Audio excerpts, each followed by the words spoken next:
Welcome to the Legendary Upside YouTube channel. My name is Pat Kerrane.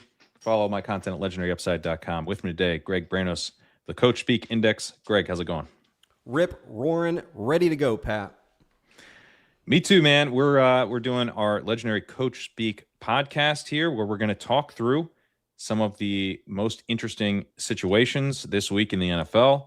Then we're going to dive into a DraftKings draft, Best Ball Millionaire draft, and talk through some of the best ways to play this current landscape in best ball. But yeah, we have some interesting stuff to talk through this week. Wanted to touch base on the George Pickens situation.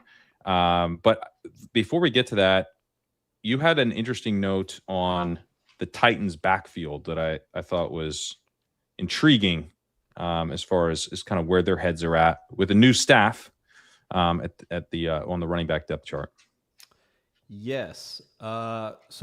First, we'll do this Quentin Tarantino style. First, I'm going to do the most recent one, and then we'll go back to an earlier one. But a couple days ago, Robert Saleh was asked about Carnell Tate and whether he wants him to master one spot like the X or Z before, kind of having him dabble in other spots. And Saleh was saying, well, obviously, like, that's square one. We'll start him at one, but with Brian Daboll's offense, it's designed to move these players around to put us into advantageous situations. So whether it's moving Calvin Ridley around, moving Wan'Dale Robinson around, Alec Iomanor, Carnell, anyone, moving the back all over the place.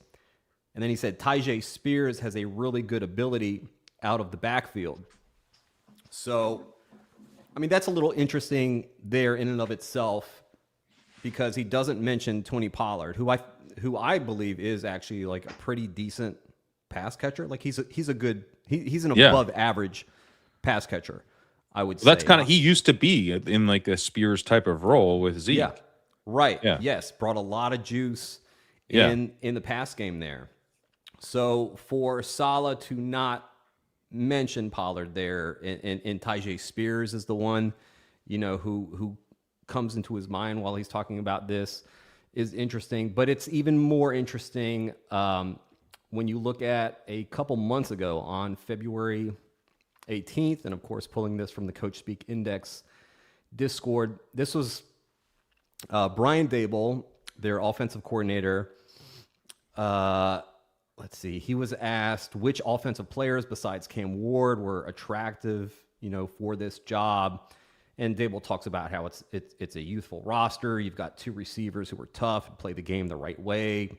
DK's special teams is well documented. And then he said Tyjae Spears and Tony Pollard are two good running backs that make yards when they have the ball in their hands. So at the time, I just made a mental note of, oh, it's interesting. He mentions Tyjae Spears before he mentions Tony Pollard. And maybe it's nothing, right? Sometimes it's not, but this is like the subconscious at work, right? Like you're talking about this stuff, you're explaining this stuff. It's not like you're writing it down, right? It's just kind of like spur of the moment, what is coming into your head. And we saw this last year with Sean Payton in Denver, where when he was talking about the wide receiver twos, like kind of that whole clump that they had, he would always mention Troy Franklin first. And this was before the season even started. And then we saw Troy Franklin be, like the main wide receiver two in Denver. And so the first time that he said it, I was like, okay, very interesting, and put it in the Discord. I think I put a note either the first or the second time that he did it. I was like, listen, this is starting to become a pattern. So same kind of thing in Tennessee. It doesn't mean, 100%.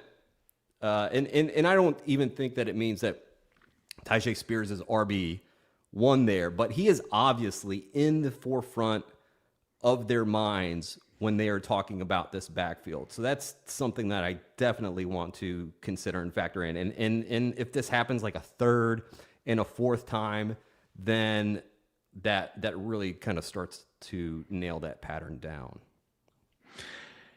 Yeah, that is interesting because Pollard, he's been okay there.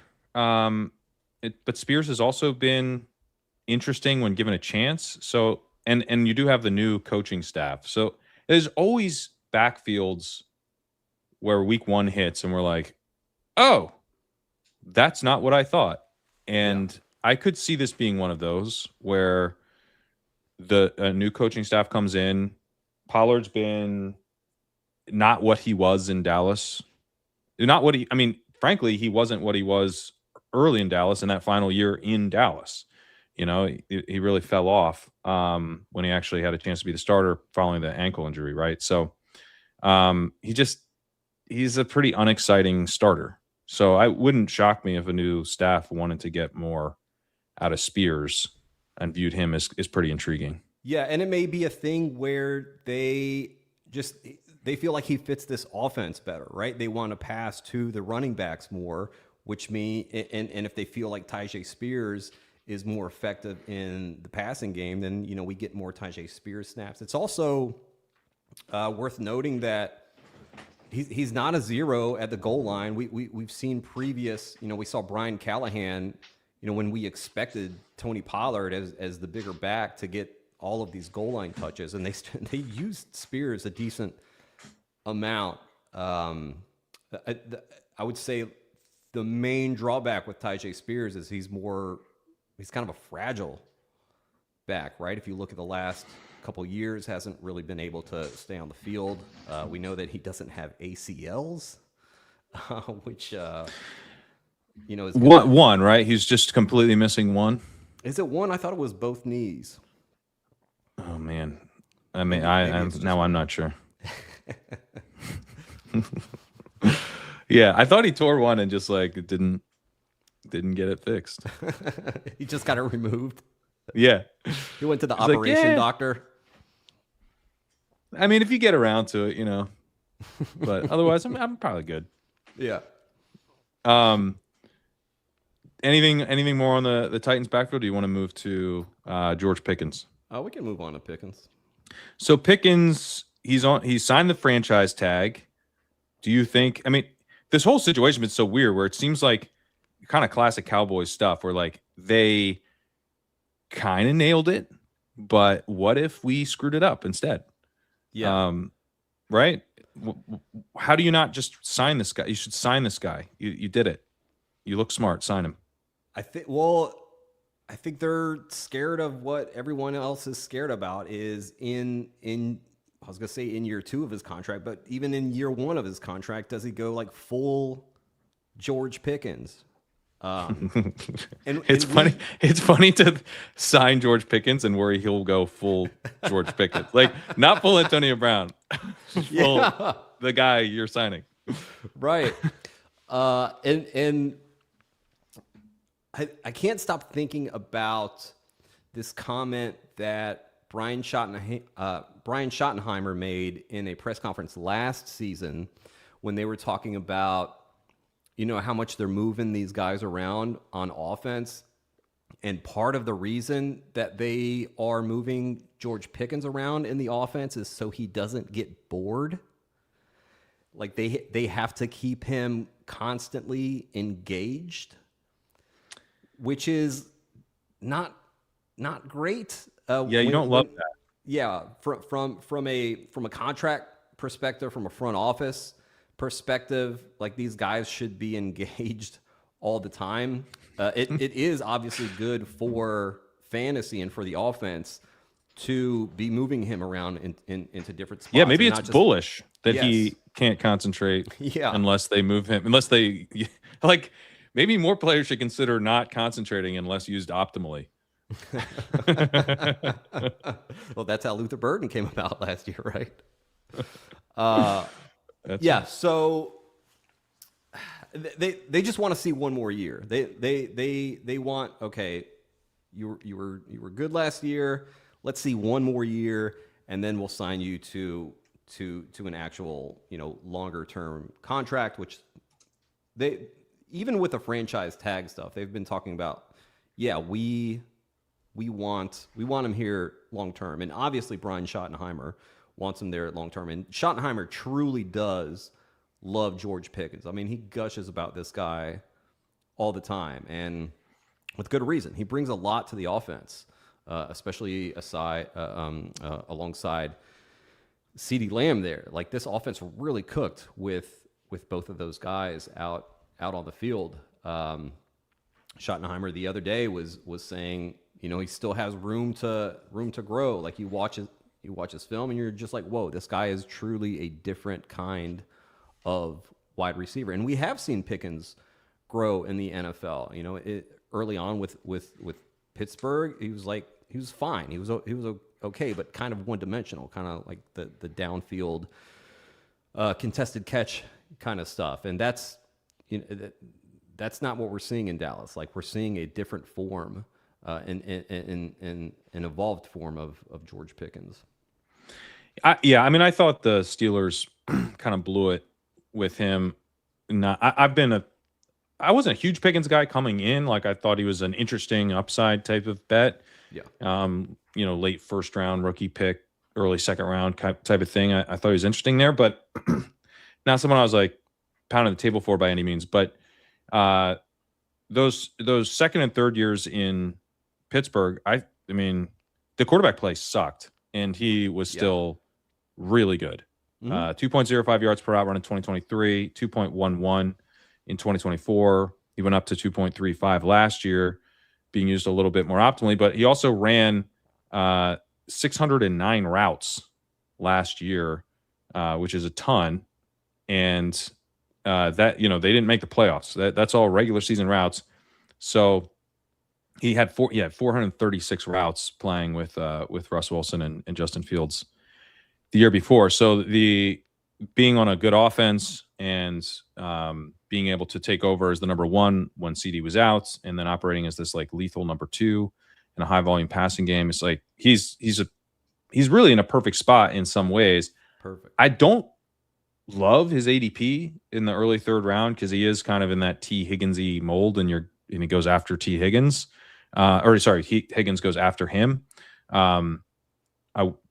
But if he was, you know, at the 3-4 turn or something, I probably would have a decent amount. At the 2-3 turn, it's been a lot tougher. Even in the early third, he's been tougher for me to get on board with, because you do have a little uncertainty around the contract stuff. I mean, I know he signed the tag, but I'd rather, like, I don't think it's great that they're like, yeah, let's see one more year out of this guy because of who you are, not because of what you did or what we expect you to do as a football player, but because of like the person. That comes with a little bit of risk.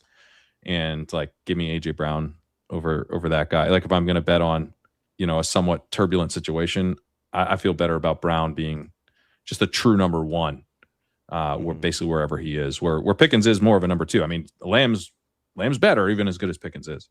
Yeah, I just think that Schottenheimer believes that he can kind of get the situation under control. Like, he really is a player's coach. Like, he loves engaging with these guys.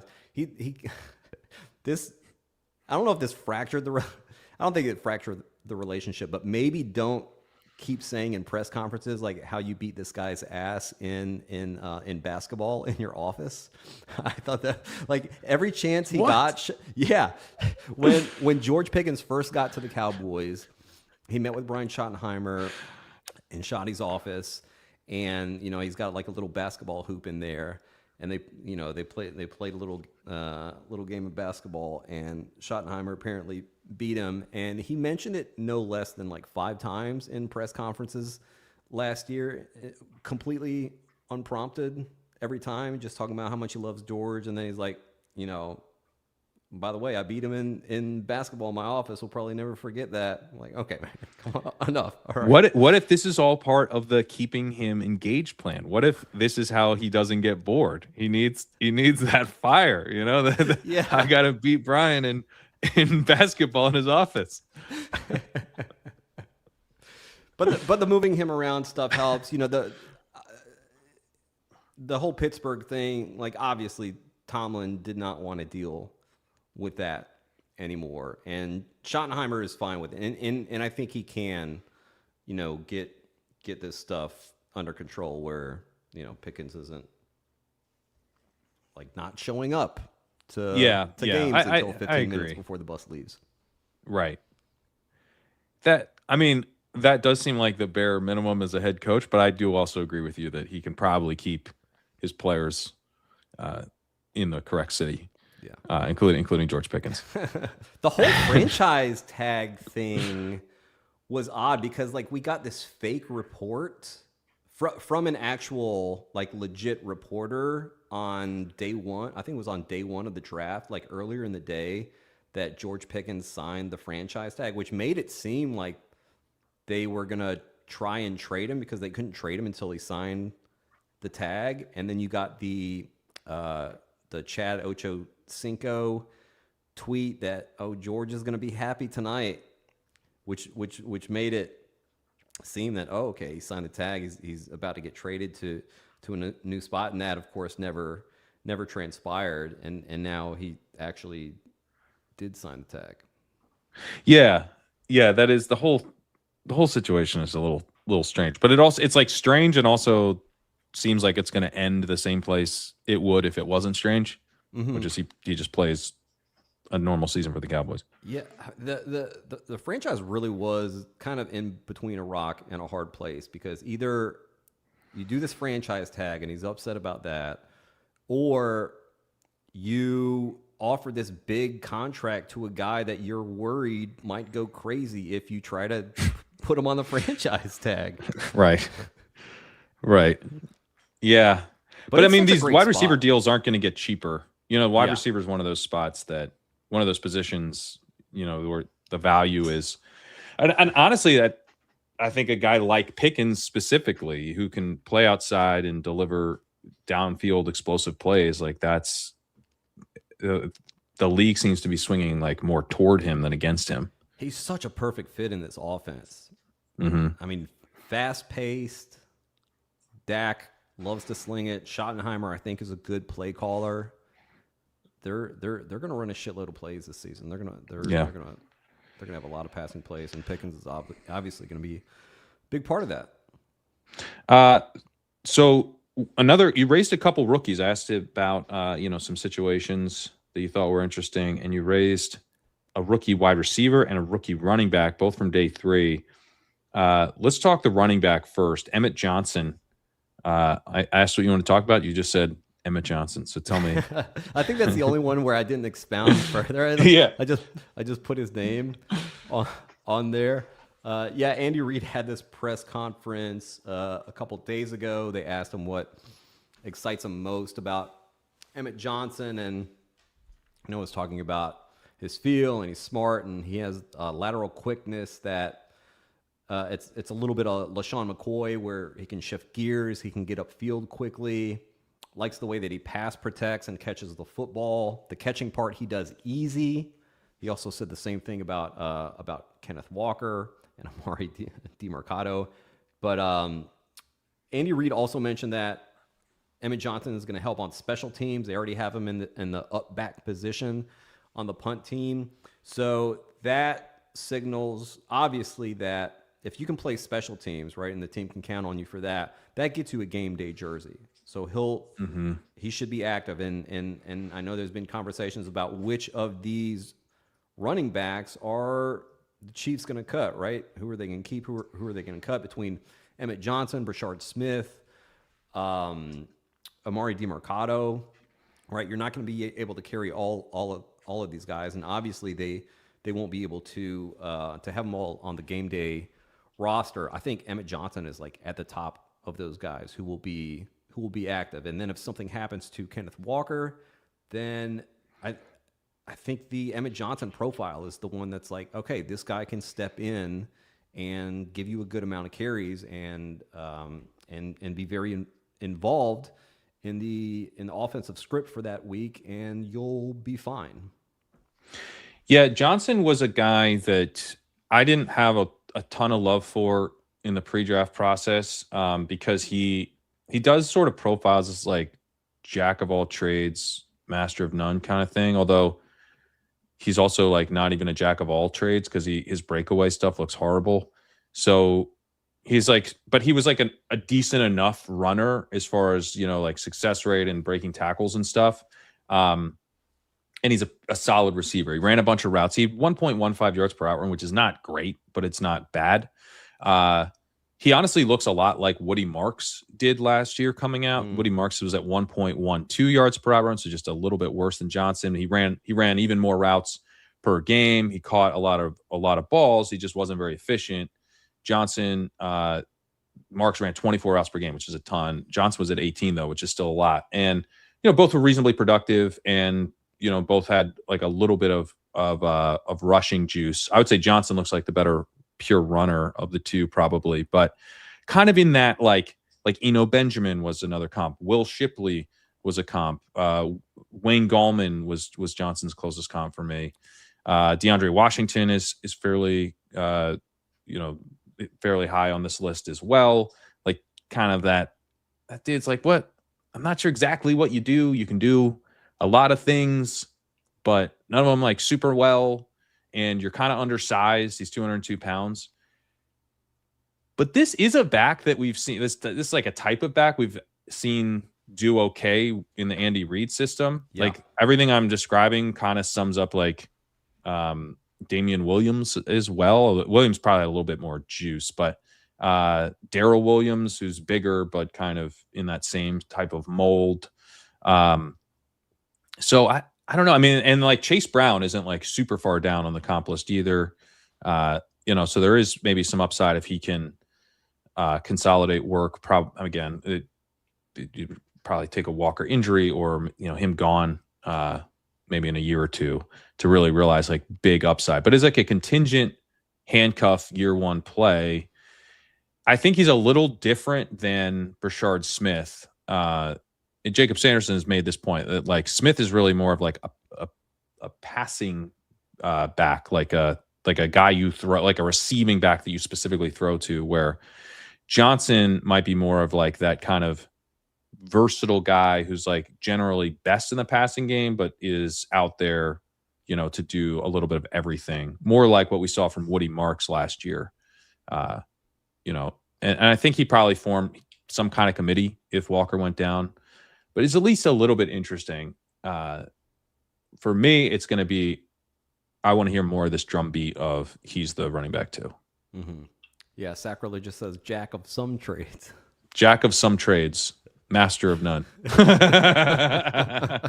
You still have the master of none. But yeah. Emmett Johnson could be Deion Lewis. I think Lewis has... like in his prime, he was like borderline electric. He's an undersized guy, but like dealt with injuries. I just don't think Johnson. I don't know. I think he's more of like Darrell Williams, like smaller Darrell Williams. But like these guys in this system can be extremely interesting. They can for sure. And in best ball, like I can absolutely see Emmett Johnson giving you some weeks there, right? He just needs a game or two where he catches like 5 passes for 50 yards and a score. Right. Yeah.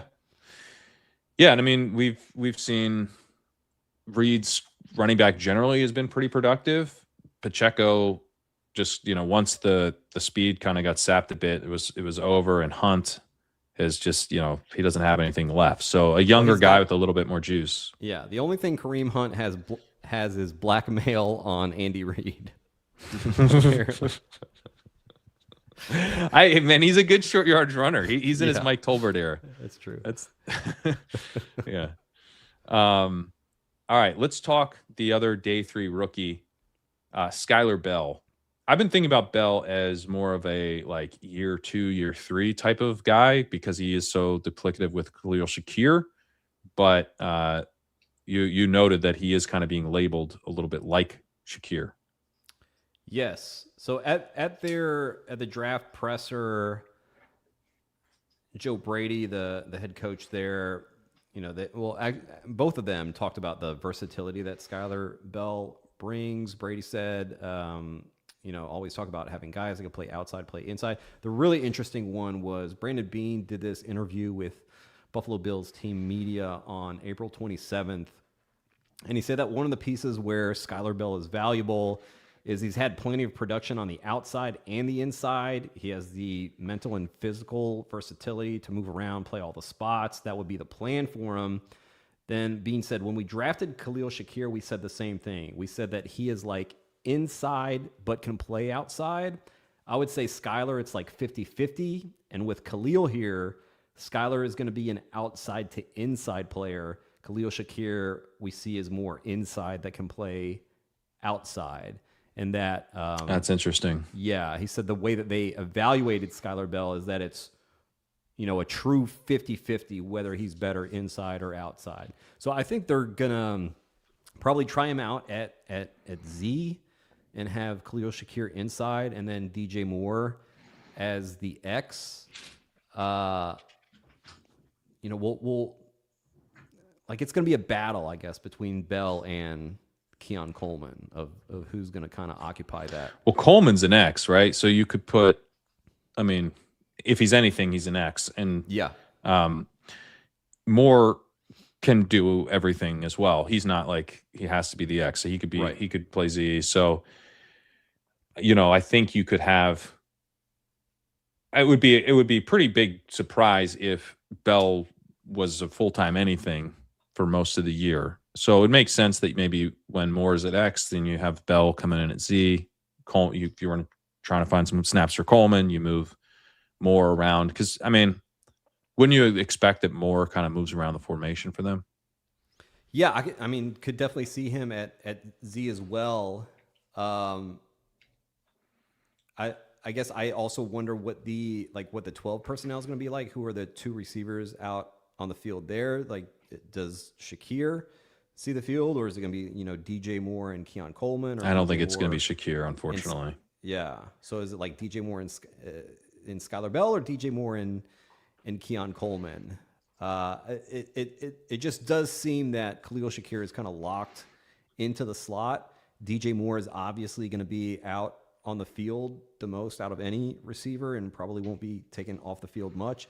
So to me, it does kind of come down between Keon Coleman and Skylar Bell. And like you were saying, if Coleman is out there, they can put him in three receiver sets at the X, put DJ Moore at the Z. If it's Skylar Bell, they can put DJ Moore at the X, Skylar Bell at the Z. Yeah. Have they said anything about Josh Palmer?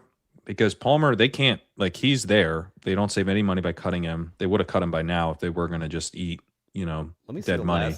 The last time they said anything about Palmer. Let me search here. Because it would not surprise me, just based on the level of talent, if the two wide receivers were more at Z and Palmer more at X and Palmer at Z. Mm-hmm. So March 30th was the last time they said something about him. They asked Bean whether he's open to drafting a receiver at number 26. He said that we're open to it. We're looking at it as you've got DJ Moore, you've got Khalil Shakir, you've got Josh Palmer, you've got Keon Coleman, obviously Tyrell Shaver's injury situation. We've got McCole Hardman, and those guys will be competing in there, and they have different skill sets. Yeah. Okay. So he mentioned Palmer before Coleman. But they have said quite a lot about Coleman lately, and interesting. They want to make Fetch a thing. Yeah. This year. I have bad news about Fetch. Yeah. Not that I'm that interested in Coleman or Palmer. I don't think Palmer's really interesting at all, but it does potentially complicate, the Skylar Bell situation if he's got another guy to beat out. And I think he probably does because Palmer's definitely going to be on the roster. And, has been sort of one of those guys who's he doesn't do anything, but he blocks a rookie. Palmer can block a rookie even if he doesn't actually contribute that much as an on-field receiver. But that's definitely one to keep an eye on. I'm intrigued by, some of these later third round plus receivers. I'm hoping we see them launch successful campaigns for playing time here. And I mean, it's about as wide open. Frankly, DJ Moore, he might not be you want to talk about the end of the season and like a veteran who could be like seen as like a total bust as the number, like, who's your number one receiver? Oh, easily DJ Moore. And then it's like, oh no, that's wrong. That's completely wrong. Like that. There's not a lot of depth charts where the number one receiver might look like a failure by the end of the season. And I would say this is one. This is one where the number one receiver could just be like, yep, we need to find a new one of those. Well, this has been Joe Brady's entire thing of everybody eats in our offense. How much are they eating though, Joe? I think everyone's a little hungry. Yeah, this is the bio that I have for Joe Brady on his, I have these like reliability rating things on the site, and his bio is everybody eats, and then in parentheses is poorly. Yeah. Nobody starves is what I think Joe Brady really means. I think it would be completely fine trying to center this offense, obviously around James Cook and Josh Allen, but also Dalton Kincaid being I don't think they can with the injury stuff. I mean, maybe they can, but when he's can't on the field, like when they can get him out there. Yeah. Yeah, I mean, hopefully his knee will be less of an issue this year. But I mean, his targets per out run was off the charts last year. I do give them credit for feeding him the ball when on the field. He had, let me include the playoffs in this. He had 60 targets in 253 routes. So that is a 24% targets per out run. That's not off the charts, but it's pretty good. Yeah. So yeah, they definitely are feeding him when he's out there, and he had a 2.70 yards per route run. He's probably their best receiver when he's able to play, which is kind of me. That's sort of a DJ Moore. Yeah, I'm kind of ripping into DJ Moore by saying that. It's an everybody eats poorly offense. Yeah. For sure.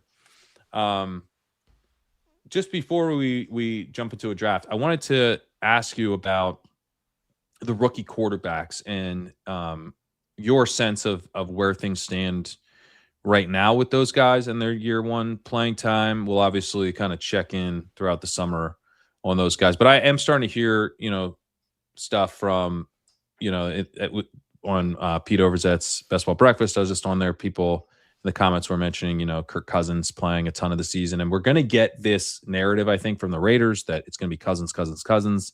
I don't even know. Like, maybe I'm sure Mendoza will play at some point on his rookie deal, but like, this is going to be Kirk's team, blah, blah, blah. Like, I think we could get that kind of stuff, but I'm always inherently skeptical of that. When you draft a guy number one, he usually plays very early. Yeah. But, we also have Carson Beck, Cade Klubnik. We could easily see both guys. We have Aller, with the Rodgers situation still being murky. So, any stuff jump out to you from there, those rookie quarterback situations? Yeah, I have very strong feelings on how I think the Raiders situation is going to transpire there. Obviously we got these quotes from Clint Kubiak, from their general manager, John Spytek, that, ideally you would like to have a young quarterback come in and sit behind a veteran and learn from that. And of course, that's the quote that got the most traction. A quote that didn't get as much traction is John Spytek saying, at the end of the day, this is a meritocracy, and the best quarterback will start. We said this stuff, but we were saying that knowing that for a young QB, it's really tough to get completely up to speed and just know everything and be ready. Like, there's a really big learning curve in the NFL. So they just don't want to rush Mendoza out there until he's ready. Now, a couple things on that. One, all these reports about Fernando Mendoza is that this guy is just an absolute, work ethic off the charts, film Nerd. rooms. People just Yes. outright call him a nerd. Like Yeah. he's gonna do. If you need him to like study and learn plays and stuff, I'm pretty sure you can count on him to do it. He's a Tom Brady level film room psycho.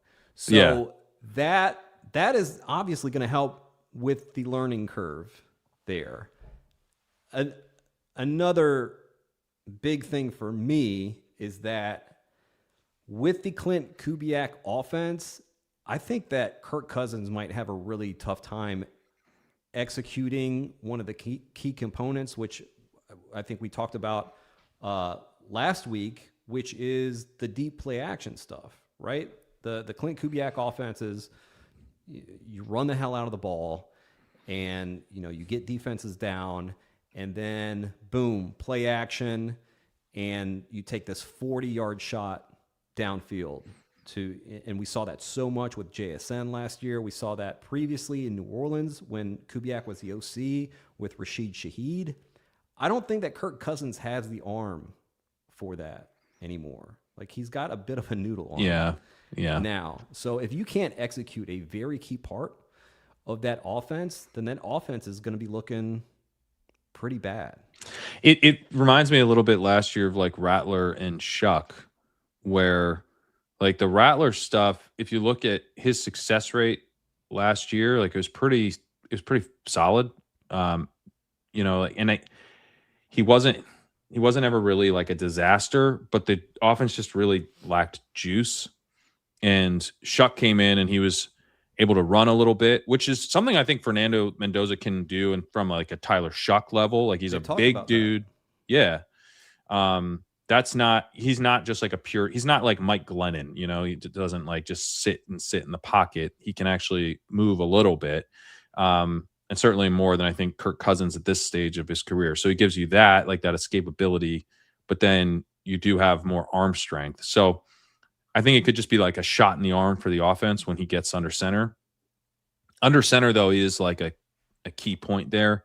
There was a Roto-World blurb yesterday where they noted that he's having to learn how to play under center with his footwork, particularly the first two steps, securing the snap and getting out of there. He's barely played under center his entire college career. And so I think that's when they talk about, wanting to have Kirk Cousins, start the year and him developing. Like, I think they are talking about that part of his game probably quite a bit. Like, obviously, all young quarterbacks have to get up to speed with, the speed of the NFL game, the looks that defenses are going to be throwing at them. But to some extent, you kind of just have to do that. Like, you have to get those reps, and the only way to get them is to play in games. But my guess is they're probably going to be evaluating his ability to like run the offense, take the drop back. Like, this is you need your back foot hits, ball is out, kind of stuff under center that's syncing up the timing of things. That's all stuff I expect Fernando Mendoza to nail. Like, I think we're going to hear in training camp, I can't believe this guy never played under center. He's right. I've never seen a quarterback, get up to speed this quickly with the under center game. Like, he could teach a clinic on it. Like, we're going to get those quotes, I bet you, in training camp. Well, they're going to be paired with, but of course, we don't want to rush them. Yeah. But I think we're going to get that. I'll give you a couple quotes here from the NFL draft. John Spytek, on the night that they selected Mendoza, they asked him what stood out about his processing. And John Spytek said that his recall was incredible. You could put the play up there. It would be from week 2. And before you even push play, like, he knew what it was. He could talk you through it. It was just like, boom, he had it. Then he talked about what a great scheme fit he is. He's big. He can see downfield and over the middle of the field. He's athletic. He'll do well with all the boots and keepers that we like to run, which, by the way, Kirk Cousins cannot. Spytek said he has a good arm. He can throw the ball all over the field wherever it needs to be, and he's extremely accurate. And then Clint Kubiak the next night at his presser talked again about how Mendoza's skill set fits with any offense, and that I love his athleticism, his ability to throw accurately down the field. He's very accurate. So again, they're talking about his downfield accuracy. And in this Clint Kubiak offense, I can't stress it enough, it's extremely important to have that clicking for you. I think we see him very early in the season. I would not be surprised if we see him week 1. I wouldn't be surprised if we see him week 1 either. And I think if we don't see him week 1, I don't really care. I think we're going to see him by week 5. Like I could see maybe that like a 4-game run from Cousins. I don't even think like I think Cousins is a dog to even get like the Brissett run. When did we see May, week 5 or week 6 that rookie season? And I think that's like pretty instructive when you think through this stuff, because the general consensus, like I think in and outside of the league, was that you could not responsibly play Drake May because he would get literally killed because of how terrible the Patriots offensive line and weapons were that season.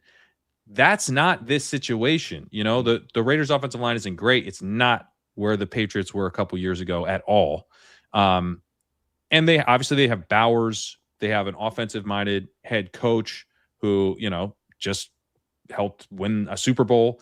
They're going to be on the conservative side in terms of the number of dropbacks. They're going to be built around, you know, Ashton Genty running the ball and then kind of picking their shots. So you're really like, how much are you even asking from like a dropback volume perspective? Probably not a ton. It probably is a good system for a young quarterback to kind of get his feet wet in.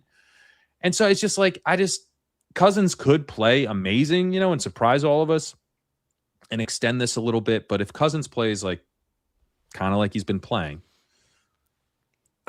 we're just going to see Mendoza. He went number 1. He went number 1 overall. Kirk Cousins lost his job to Michael Penix Jr., who is about to lose his job to Tua Tagovailoa.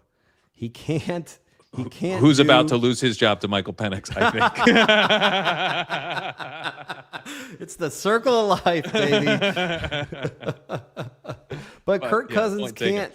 Yeah, Noodle Arm can't do this deep play action stuff. He can't do these bootlegs that they're talking about wanting to do in their offense here. He limits you in multiple ways that Mendoza helps you. And by the way, Mendoza can do all that stuff that Kirk Cousins can do.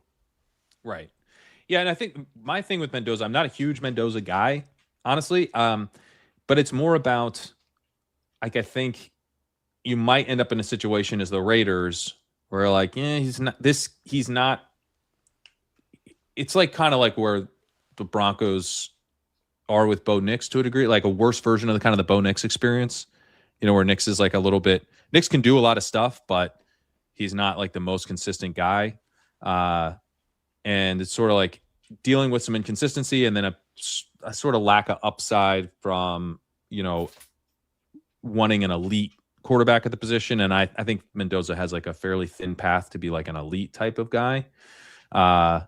Sam Bradford was his top comp for me. If that gives you kind of an idea. Matt Ryan has gotten tossed around as he's too early. Like I'm not sure statistically how close he would end up being, but Matt Ryan did win an MVP, you know, when it all came together. But like by and large, he was like, you know, a good quarterback, not an amazing quarterback.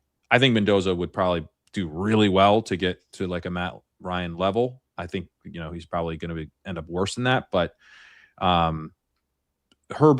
Justin Herbert was a comp, Blake Bortles was a comp, Jameis Winston was a comp, Carson Wentz was a comp. So there's kind of a range here where I'm not super excited about Mendoza like long term, but the things you think about, like what does Mendoza do well? And it's like the mental side of things. He's a big dude. As thinking about like, can he be kind of like 90% Sam Bradford in the system? Probably, you know, I think he can do that. And that I think he can probably do that reasonably quickly too, given the work ethic stuff. So yeah, I would expect that we see him early in the season. These plans never really work, you know, like Andy Dalton is going to be the Bears starter over Justin Fields. No, he's not. No, he's not. And he wasn't, like this stuff just never plays. It's like, I don't know why these coaches like feel the need to do it. They really feel the need to do it. Got to come in and earn it. Yeah. Well, he's going to earn it is the question. And this is a time, where there's super flex tournaments and stuff like for that. I'm all about Mendoza. So, anything on like when you think we see, or do you think we see, what do you think we see Carson Beck, Klubnik, Aller, those dudes this year? Man, hopefully not. Jesus. I think we see them. I think we see them. Yeah. Yeah, I mean, you would think that the Cardinals won't have a good season, and at some point they'll need to see, okay, do we have anything with Carson Beck? And it seems from their press conferences that even they don't think they might have anything with him, because all they could say about him is that he's big and he's strong. Like, all right, that's great for a linebacker. You go play him at LB? Guard, I think. I would want guard. Yeah, center. Yeah, something like that.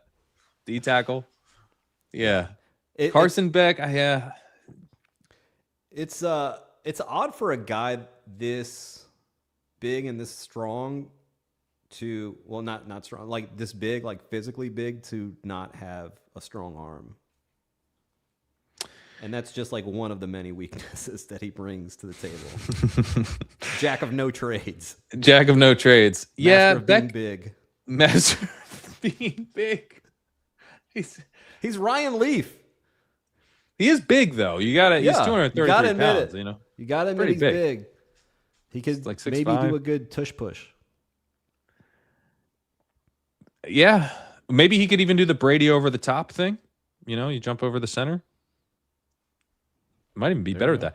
I think Beck he's a jack of some trades. I think he's a jack of some. He was like a capable thrower to the middle of the field. He is like a statue for sure. And he was a willing deep passer. Was he good at it? Let's not talk about that part. But he one of the things about him, like, so he had a really conservative ADOT from a clean pocket of 7.7, but then from under pressure he jumped to 12.9, which is similar to Cole Payton's under pressure ADOT of 13. And Payton was like a downfield Anthony Richardson style, just like constantly chucking deep. He had a ADOT under pressure. Payton had, as I said, a 13 ADOT under pressure. He's at 11.4 from a clean pocket, which is insanely high. Like, he was constantly attacking deep. But what I think is interesting with the under pressure stuff, sometimes the pressure is like sort of secondary. The pressure occurs because you're looking to take a shot. And so it is the quarterbacks with an increase like that have been interesting historically. Like, Mahomes had a big jump in because Mahomes is a big screen guy, right? A big, he's in the Kingsbury offense, and from a clean pocket, not particularly aggressive. He had an 8 out of just 7, but he jumped to 14.5 in college when he was under pressure. And so to me, Deshaun Watson was 7.8 from clean pocket, 14.9 under pressure. You see some of these guys, Trevor Lawrence, 8.3 from clean pocket, 15.5 under pressure. Like, it does show a willingness to attack downfield, even if your like primary mode is executing the offense. So I think Beck is like maybe a little interesting there, and does look okay in the splash zone numbers, the 10 plus yards and over the middle stuff. So there's like some things where I'm like, he could probably be like a guy who has like a cup of coffee, like maybe he kind of ruins their chances of getting an actual quarterback next year and is their starter for a year. I could see it, if they win too many games. Kind of Garoppolo-y maybe. Yeah. But again, much more of just sort of a super flex type of play currently. But I bet you that we do see him Brissett's going to have to play pretty well, I think, for them not to at least take a look. And I think Klubnik we probably see because the Jets are just going to be a disaster. Like, what are the chances the Jets aren't a disaster at some point this season? I think it's a better chance than last year, which, you know, the bar for that, not very high. But, man, Geno looked really good 2 years ago. Last year, he was in an awful situation with the Raiders. You know, really terrible offensive line there. Just a dysfunctional Chip Kelly, and then was the other guy, Greg Olson. Offense, Pete Carroll could not be more checked out as a head coach. But aren't you in next year? We're going to talk about this, and you're going to be like, Geno Smith, you know, what chance did he have? Frank Reich offense. Aaron Glenn was basically, you know, he was on like the hottest seat, you know, the most dead man walking coach of like the last 5 years. You know what I mean? Like, in retrospect, when the Jets are a dumpster fire, it's going to be so obvious. I know we have to have hope for every team a little, but but you got to admit, he has a good offensive line. He has some good offensive weapons now. And again, 2 years ago, really good QB. He was one of the best deep passing QBs in the NFL. Garrett Wilson, very good wide receiver. I think A.D. Mitchell is probably better than we give him credit for, or at least he has, potential to take. Do you think like a good player? Do you think the Jets should be moving A.D. Mitchell around so he doesn't get bored?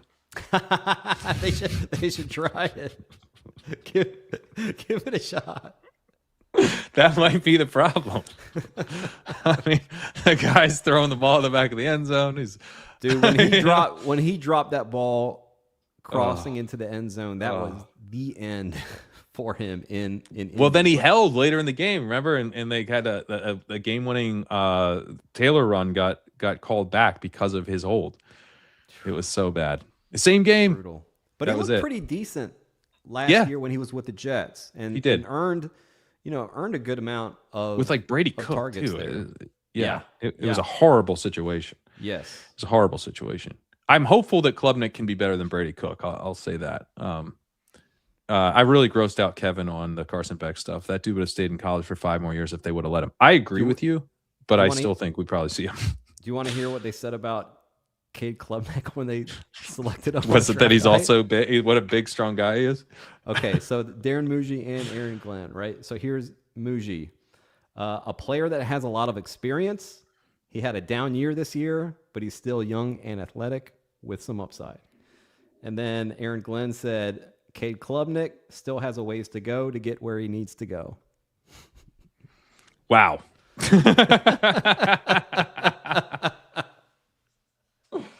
Man, some high praise.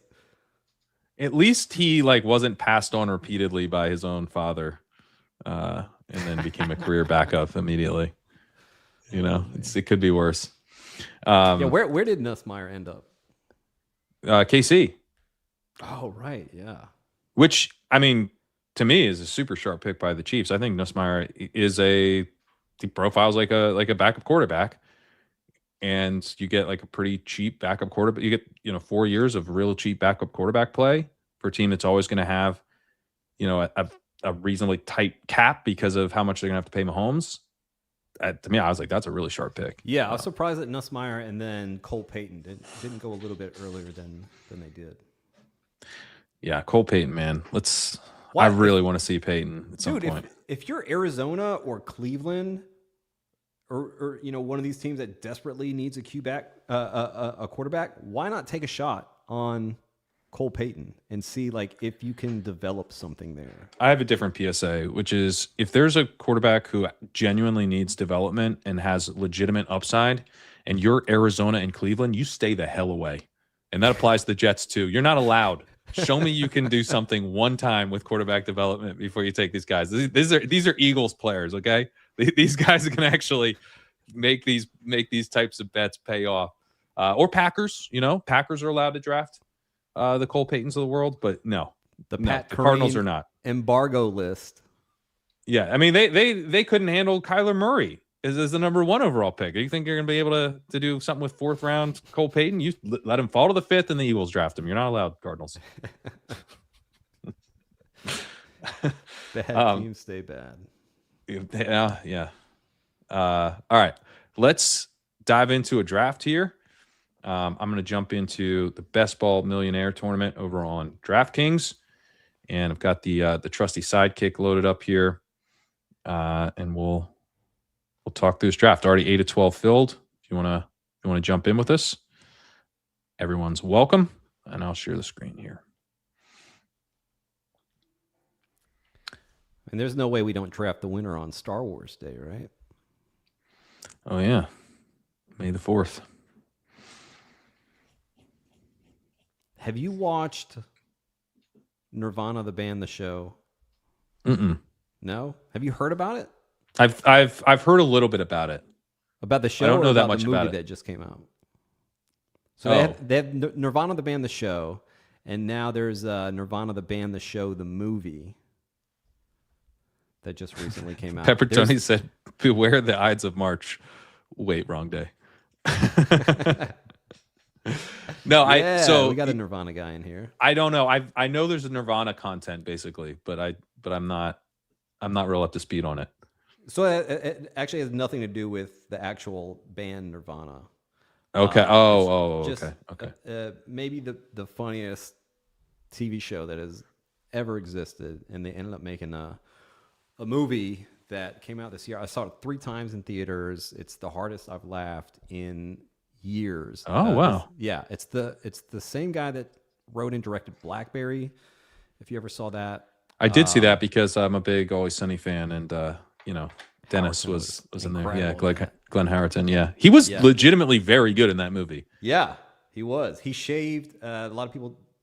Shaved his head like a bald cap or what? Yeah. Nope. The first day he landed in Toronto, shaved it right down the middle, and really transformed. He's a very. Was he wearing like a prosthetic there, or the nose? It feels like I don't think know. he was actually. It's just this face, the kind of this Yeah. face he really had down. right. Yeah. But there's one of the episodes of Nirvana the band, the show, is like Matt, one of the main character, has never seen Star Wars, so he just like stays up all night and watches all the Star Wars movies, and like he's right up on the TV and he burns his eyes out basically, and has to go to the hospital and gets like gauze taped over his eyes, and he was doing that because there's a new Star Wars movie coming out, and so they go to the theater, and the way that they shoot their stuff is they don't have like other actors really. They just like go out and they'll shoot with like real people. And there's a scene where they are watching. Yeah, they're watching the film, and you have this like a couple handheld cams that are filming this entire thing. And as the Star Wars crawl is coming up, Jay, the other guy, is having to tell him what's on. Like he's having to tell him throughout the movie what's happening on the screen, and he's very loud about it. And of course, the people in the theater are like, they're like, shut up. He's like, my friend can't see. I have to tell him what's happening. They get kicked out after like 5 minutes. It's so funny. Oh my god, this looks interesting. This is like a old school indie movie. Yeah. They made this. They made this film for like $1.5 million, $2 million. Damn. And are we have the one spot? We have the 102. I assume you're good with Bijan here. Yeah, let's do it.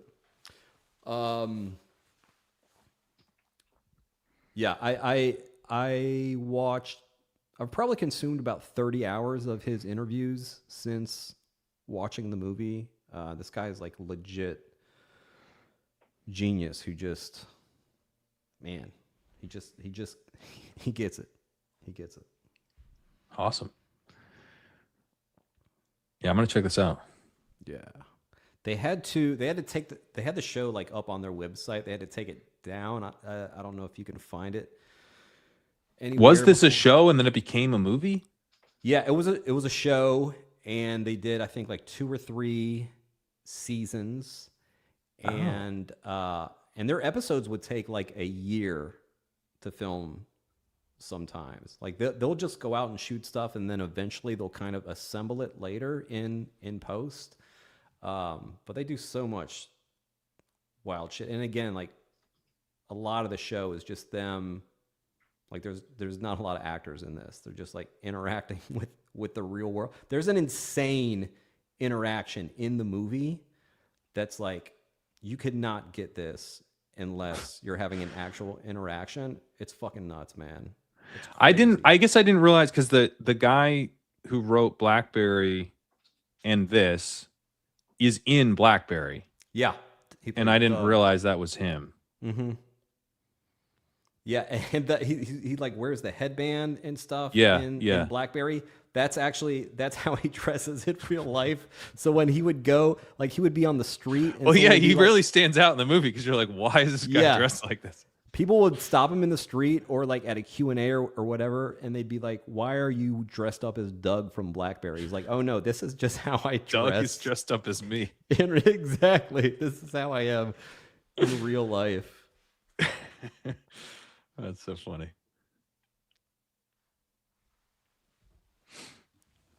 All right, so nothing too crazy happening here. Genty falling to the middle of the second, I guess, is a little, I take it back. I'm an ARSB pretty. It's a nice start. Late there. Really nice start. Yeah, fuck you, man. He's trying to build an unsauceable team. All right, here we go. Josh Allen, second round, 204. Do you have any, Allen? I'll be honest with you. I've yet to do a draft on my own. I'm going to do that probably tomorrow, and then I'm solo streaming on Wednesday as well. Nice. Okay. I don't have really any Josh Allen. I think I might have one share in like the third round, but it just feels, I don't understand like the difference in price between Allen, Jackson, Burrow, May. Like, I know obviously Allen has a long history of being awesome, but it's not like the offense, like all the same issues we have with the offense from last year are still in place. Like, they promoted Joe Brady. It'd be different if they brought in one of these young guns to kind of like mix things up and have like a much more well-designed passing game and all that. But it's very status quo-y there. And I again, as people know, I'm not a big believer in DJ Moore kind of riding the ship. So you can get similar points so much later in the draft. Exactly. Like I would, who's going to be the quarterback one this year? Allen, probably. But why do I have to pay so much more? It's not going to be by like 200 points. Yeah. So on this pick, well, let's see if McBride and Bowers are here. But if they are, oh no, McBride goes. I want to take Bowers. I would rather have Bowers than McBride anyway. I agree. Yeah, we're gonna adjust Bowers, I think, a little bit up. I just talked to Sack this morning. But it seems like the market is actually flipping Bowers ahead of McBride. And as we talked about with the Mendoza stuff, like I think we're gonna get Mendoza down the stretch. I think that gives the offense a little more upside. And the Cardinals offense, I think people are starting to get a little worried about how they look at the end of the year. We're getting cozy with Mendoza. Are you into Love here? Top of the sidekick, but also who I would just normally take here. I also like A.J. Brown, Nico Collins, Josh Jacobs, all good picks. Let's get Love. I think he's going to get third round Love is fun. Yeah, he's going to get a huge workload there. Again, they might not score a ton of points in Arizona, but he's going to catch a lot of passes, and that's pretty nice for full PPR. It is. No, go ahead. No, go ahead. I was going to talk about the receivers. Well, I was going to ask you what you think about this goal line roll between Jeremiah Love and Tyler Algier. Yeah, my joke is that in week 13, when Rich Rebar and I are doing our Angles and Upside podcast, he's going to hit me with a stat that it's been 6 weeks since Jeremiah Love has had a touch inside the 10. So I am worried about it. from the perspective of this is a low value. Like Ben Gretch has written about like how high value touch. He has the trap back idea there of like we'd want to avoid the running backs who have no high value touches, but he's written about team level high value touches and kind of projecting that out. And I mean, the Cardinals are one where you could pretty easily see them just not having many high value touches, particularly the goal line carries, just generally lacking. And so now you're also giving some up. I do think that's a bit of a concern for Love. However, like, Bijan was dealing with the same crap, and Bijan was still crushing. With Love, you're betting that he is just one of these guys who's different at the running back position, and I think he probably is, and he's a really good receiver. So the high value touch stuff from that side of it, you're not as worried about. It's just like, yeah, I think goal line like 80 like point of ADP draft capital per goal line touch. Love is a pretty bad bet. It's just that you get the breakaway, you get the receiving, and it helps make up for that. I do think it's a little closer than people may be expecting, because I know a lot of people are just assuming that Tyler Algier kind of locks down. I don't think he'll lock it down. Yeah. I think he'll eat Jeremiah Love, when you look at him, has such a nose for the end zone, and you see just like multiple guys on him trying to bring him down, and it's pretty incredible how he can still like chug along and get into the end zone. He's not a small back. He's, I think, 212.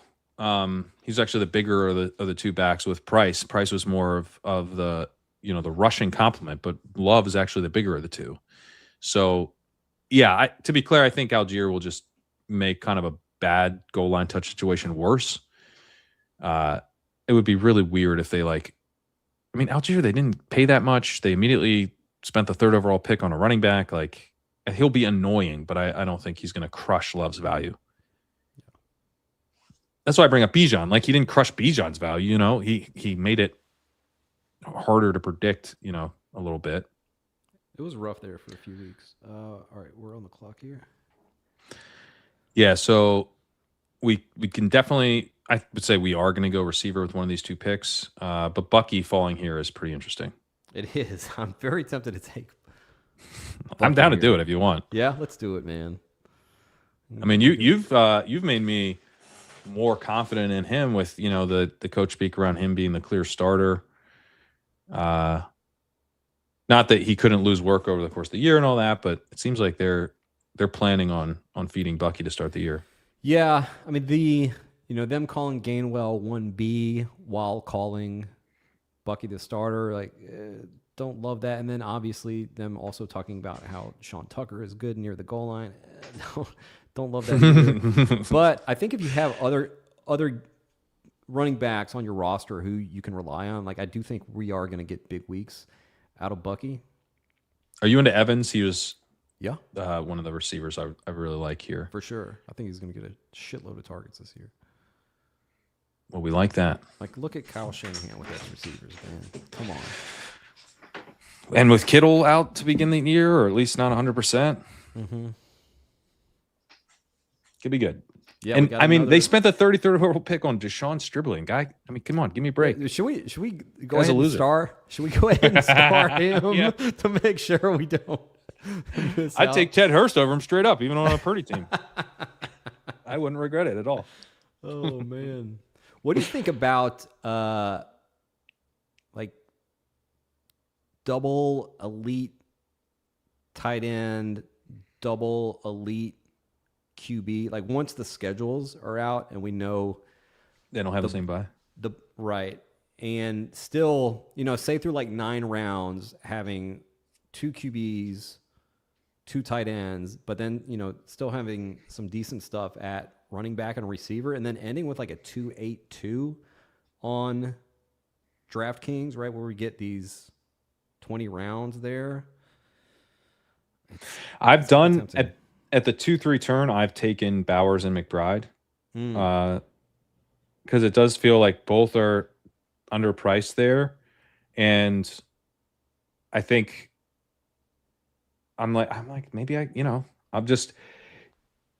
I'm racing to fill the flex. Well, my flex is filled. One of these guys is going to be scoring a bunch of points for me over the course of the year. And I don't even necessarily mean like, like elite, like Bowers and McBride, but like Bowers and Fannin later, right? And then, Jaden Daniels and Drake May.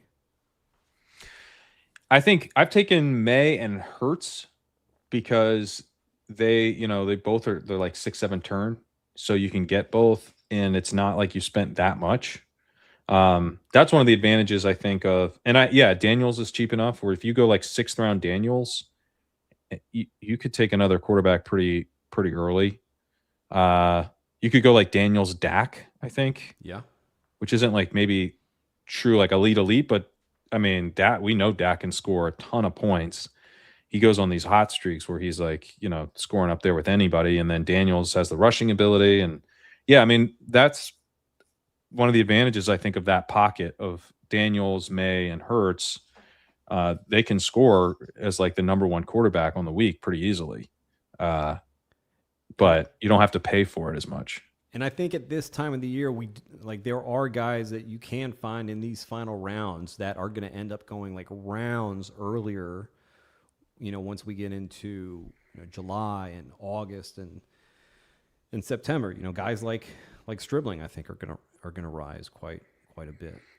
Yeah, like guys that you can probably count on to give you, weeks that'll hit your lineup at a semi-consistent basis.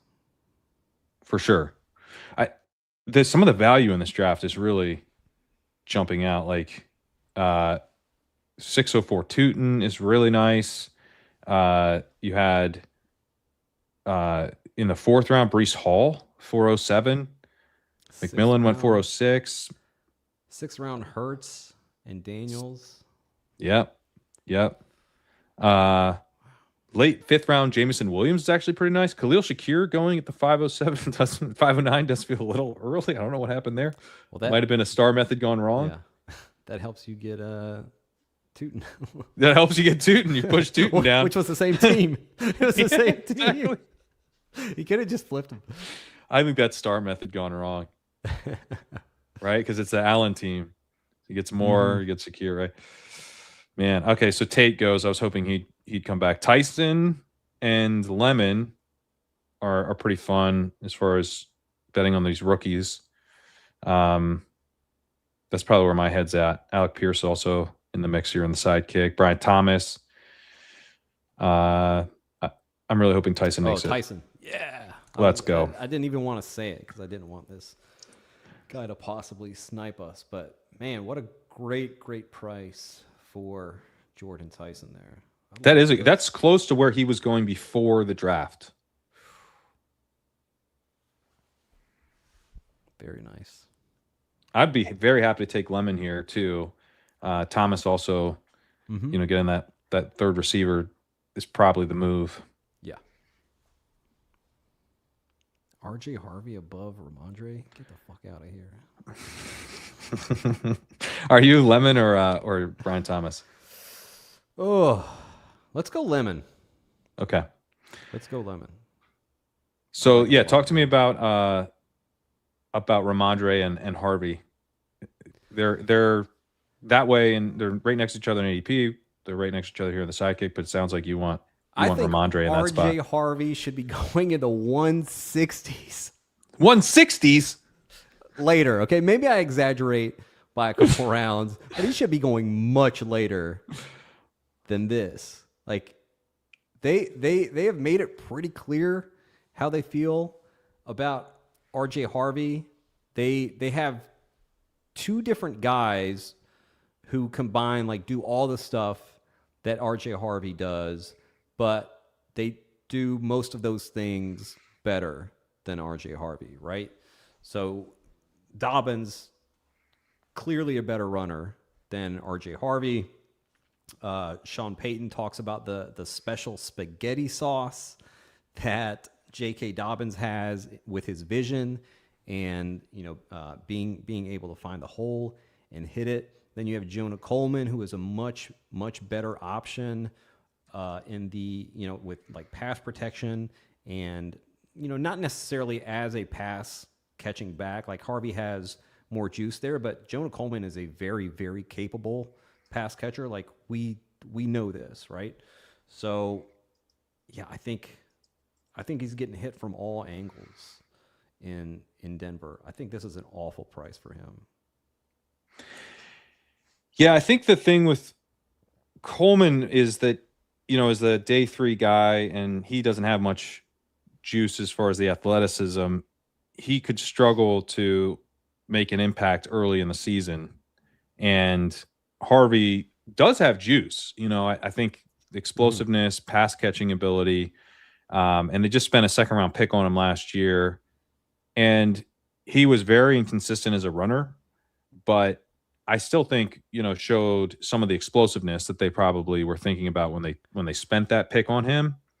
The hope I have for Harvey is that that his path actually runs through Dobbins, and that Coleman will potentially struggle to really get on the field and displace Harvey, who is more of like the explosive complement to the reliable runner, and that Coleman really doesn't have much of a role until and unless Dobbins cedes some work to him and kind of that more reliable short yardage role.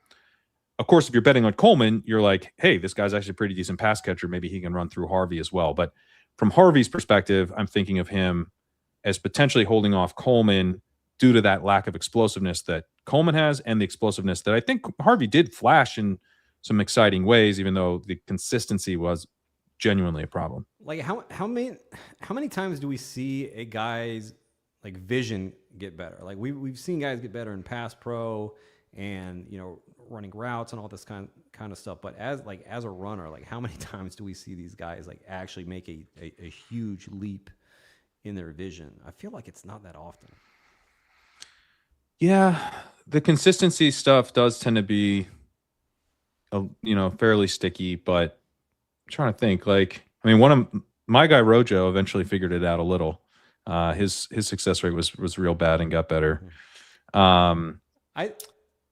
Kenneth Walker, I would say Kenneth Walker is actually a pretty good example where he was like super, super boom bust to start his career and has actually gotten there. Yeah. DeAndre Swift has figured it out a little bit. He's much, much more consistent than he used to be, even though he's not super consistent. Are you good with Purdy here? Yes, for sure. Yeah, these are good points. And I could see, like, maybe he gets freed up a little bit more in this, like, Joker role that, Peyton has wanted for his offense that, like, Evan Ingram clearly can't fill there. Yeah. And to be clear on like him getting better vision stuff, I think it's going to be a problem. Like he's trying to bounce stuff. When I watched him play in college, I was like, I'm worried he's going to bounce stuff outside constantly. Like that seemed like a red flag to me. Just, I'm not a tape guy. That's not what I'm trying to do, but I'm like, it does seem to be bouncing it outside a lot. That could annoy his coach. But it's just like he takes that problem and makes it less of like a serious issue that keeps him off the field, like I think Swift has done a decent job of in recent seasons. He literally got phased out of Detroit for stuff like this, and it's kind of managed to get it under wraps, even if it's not a strength. Yeah. Anything jump out here? I like these top 2 receivers. I don't know if you have a preference between Jaden Reed and Myers. I actually prefer Reed, and by ADP on DraftKings, it's Reed. So yeah, let's do it. Yeah. Things are opening up for him this year. I hope so, man. I think he's good. He is. Like we've seen games where he gets, a good amount of usage there, and it's like, holy shit. Like this he has some games where he just like looks unstoppable at times, between like the manufactured whether it's like kind of jet sweep stuff that Christian Watson gets more of now, but like downfield, he's really good downfield. Obviously, intermediately, he's good and has good yak. And if this is a team that notches up the passing a little bit this year, And then the whole like what if the injury bug comes back to bite Christian Watson again? Yeah, Reed is one of those guys with LaFleur. It seems like there's like almost a mutiny there because he just like keeps not playing his best players. I think Reed very much fits with the guys that. Why aren't you playing this guy more? Yeah. And like I don't really believe in Matthew Golden. Matthew Golden, the reason to believe was that he was a first round pick and that the team believed in him and would play him. And then they didn't play him. Do you think it's any different if in that week 2 game Jordan Love doesn't overthrow Matthew Golden on those like 2 touchdown bombs? I don't know. I think that probably changes our perception of things a little bit because his yards per out run was like 1.53, I think. And that's not bad. It was 1.53. It's May 4th and I'm pulling yards per out run off the dome. His man is locked in. Let's go. That includes the playoffs if anyone's trying to fact check me. So like, yeah, I mean, I think that like those couple bombs could potentially get him up, into the 1/8 or whatever, right? But he didn't play. Like my bigger concern is that he just like wasn't a factor for them in terms of like regular playing time. So I'm not sure. Like, would that have changed that? Would they? Because I don't think it really would have. That if he hits those plays, maybe it would have generated some momentum and they would have given him a bigger role. But I just felt like they didn't trust him last year. I mean, he had 57% round participation over the course of the entire season. Reed had 58%. So I guess, it's not nothing, but Wicks was at 51%. He was kind of platooned. And the thing with Golden is he's supposed to be an outside wide receiver. He's supposed to be a guy who over the, by the end of his rookie year would be playing in a full-time role on the outside. You'd think. Maybe I'm being too harsh with Dobbs gone. Maybe that is the plan now. And I can see he'll be okay. using him as kind of the downfield, almost like a sacrificial X kind of guy to open things up for Watson and Reed and Tucker Kraft. Yeah. I mean, with Wicks and Dobbs gone, they don't have much of a choice but to play him. We're about to be up here. We've got a couple quarterbacks at the top of the sidekick. We do have a stack of sorts with Bucky Irving and Baker Mayfield. Goff's unstacked. We probably just would have him unstacked. We could take Tyler Shuck as well. Who's a little bit further down. Our guy, J.K. Dobbins, is available if we want to go with our 4th running back. And he just goes. So the 3 top suggestions look like they're going to be quarterback right here. Yeah. How would you feel about doing Baker and then Shuck when it comes back? I'm good with that. I don't think this guy will take Shuck from us. Baker, when we forget about Stribling again and take Ted Hurst, that'll feel better. No, this time we'll forget about Ted Hurst. We'll take Stribling. Perfect. We can take your guy, Jalen McMillan. Hell yeah. Hell yeah. You know I love Jalen McMillions. Has his ADP fallen yet? Where is he now?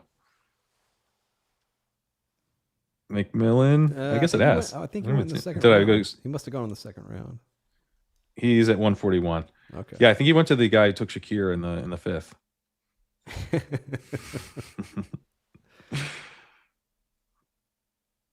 All right. So, yeah, I like Shuck here. Yeah. And then we'll be done at QB. Jared Goff goes. So Shuck's going to be the top recommendation likely.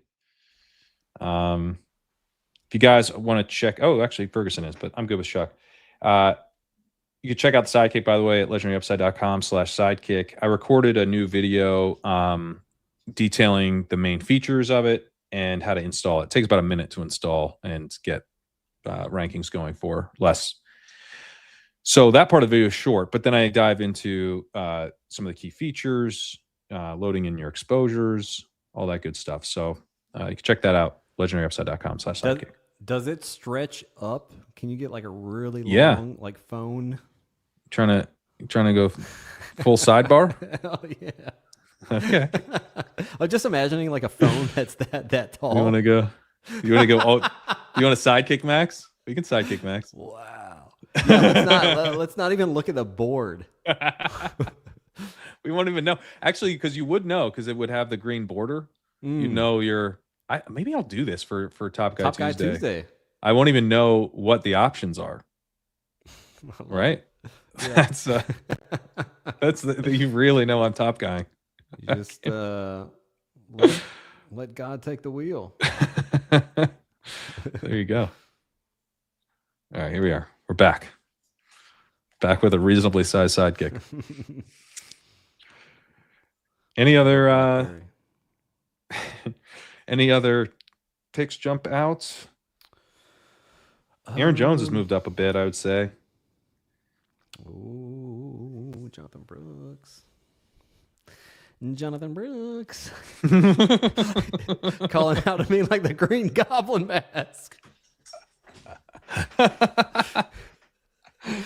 Yeah, man. He's a fun one. Yeah. He's a fun one.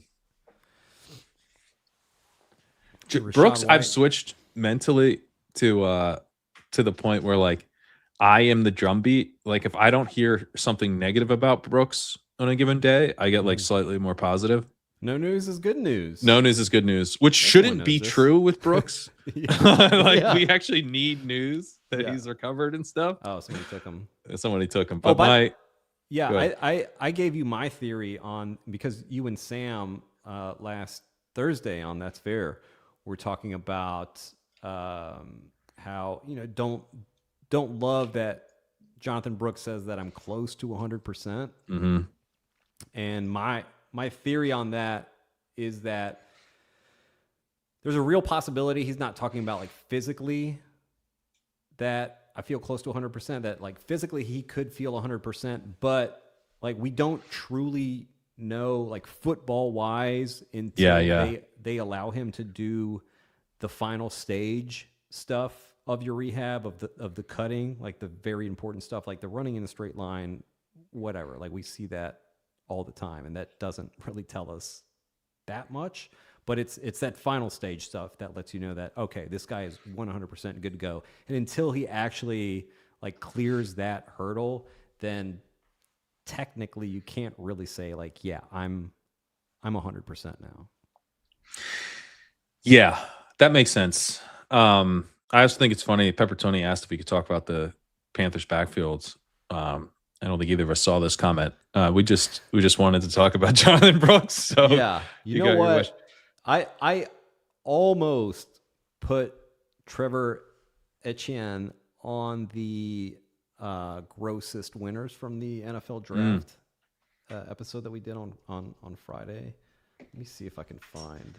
I know I can find it. It's here in the Discord.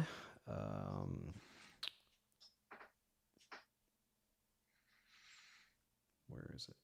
I mean, he was a winner in the sense they didn't draft anybody, and they didn't add anybody in free agency, and then they let Dowdle walk. So all three of those guys are winners.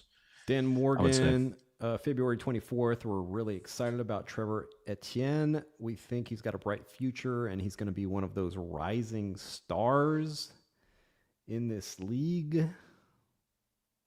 Yeah. That's a nice thing to say. That's a nice thing to say about your third string running back. Ooh, I got one I love here. Jalen McMillan just went. So it's not McMillan. McMillan just went. Unbelievable. What's this guy doing to my brand? And where Cooper just went. Well, the guy that I loved was Rashid Shaheed. Let's go. The Sims in your brain. Top Guy Monday. Top Guy Monday. Come on down. And it's our fifth receiver in a build where we didn't take a receiver till round 5, excuse me. 3 running backs and a tight end. And then we went 3 receivers, Brock Purdy, Jaden Reed, 2 more quarterbacks, and Rashid Shaheed. Did we dig out? I think we dug out. I kind of think we did. I think we dug out. We cobbled this together, Daniel Day-Lewis style. We're in the workshop. And, others might not see the vision, but we know what it looks like in our head. That's right. We just chipped away. We got Woody Marks, Jordan Mason here as a running back 4. Nope. Top suggestion. Travis Hunter. Yep. Juwan Johnson. I mean, Travis Hunter, I'm always happy to take. Mm-hmm. We talked about him on Friday. Deep dive conversation there. I was like kind of on the fence about leaning towards the Travis Hunter side of the fence. Yeah, we can go ahead and take him. Yeah. Especially at his ADP. I didn't know it was actually this late. I thought he was still going like a couple rounds. We just took him ahead of ADP. Earlier. He goes like 10 picks later. Wow. Yeah. But like you firmly pushed me over. Like you got up on top of the fence and you like hoisted me up and then oh nice. I thought I when you're talking about the fence and me on the fence, I was picturing it like, like I was a zombie, and I was crashing down. Like I had enough force, and then I crashed through the fence. You broke the fence. I broke the fence. And now we can all but I helped free. boost you over the fence. That's good. Yeah, we're still keeping others out. We're still gatekeeping. We're gatekeeping. I'm not trying to gatekeep. I'm on pods talking this guy up. No, I'm gatekeeping. I'm putting barbed wire up there behind me. By the way, in the street here in Los Angeles the other day, I almost walked into a piece of barbed wire that had like fallen down from a lot of places are like barbed wire, like studios and stuff like that. Mm-hmm. And the barbed wire had like kind of been like half ripped down or something. And it was like just a few inches from of course I'm on my phone and like listening. From your face? Yeah, from my face, like from my eye. Dude. Yeah, like that's not cool at all. Not at all. Could have. I thought you were saying you're going to step on it because it had fallen onto the ground. You're saying it was hanging down face level. Face level. Could have been a real nice structured settlement. I don't think from JG Wentworth 877 Cash Now. Yeah. I don't think I've shared this on a pod. I was biking in New York in probably like 2019, 2018, something like that. No, I think it was around that time anyway. Maybe it was a little later. And I need to know the exact year, Pat. Yeah, the exact year. I was young. I was younger than now. And I'm pretty sure we saw Rufus Du Sol was the band, like up on like one of the terminal spots. So we're coming up on, we saw them like along the Hudson. So we're on the west side in the 50s. And I was biking down and then across Lower Manhattan. So we biked down and then we're crossing on like these side streets or like, kind of like if you're not super familiar with Manhattan, like this is like the Sex and the City, filming spots. This is the brownstones with the nice trees and stuff. Mm-hmm.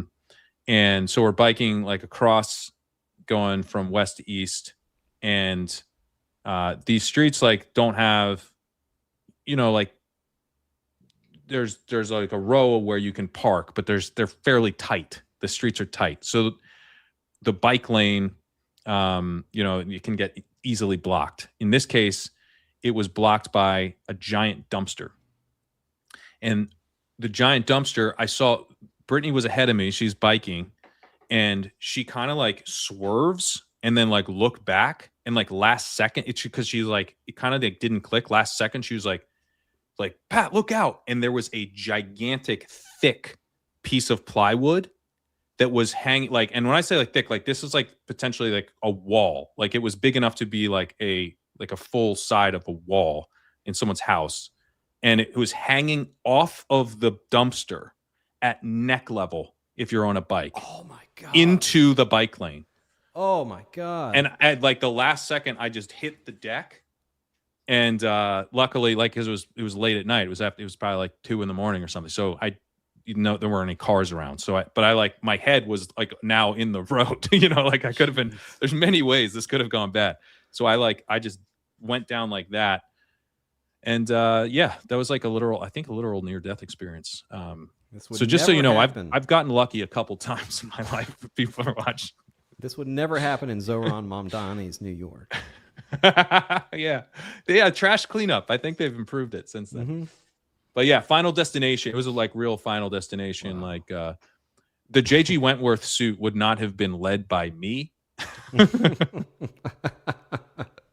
That's a Brittany job.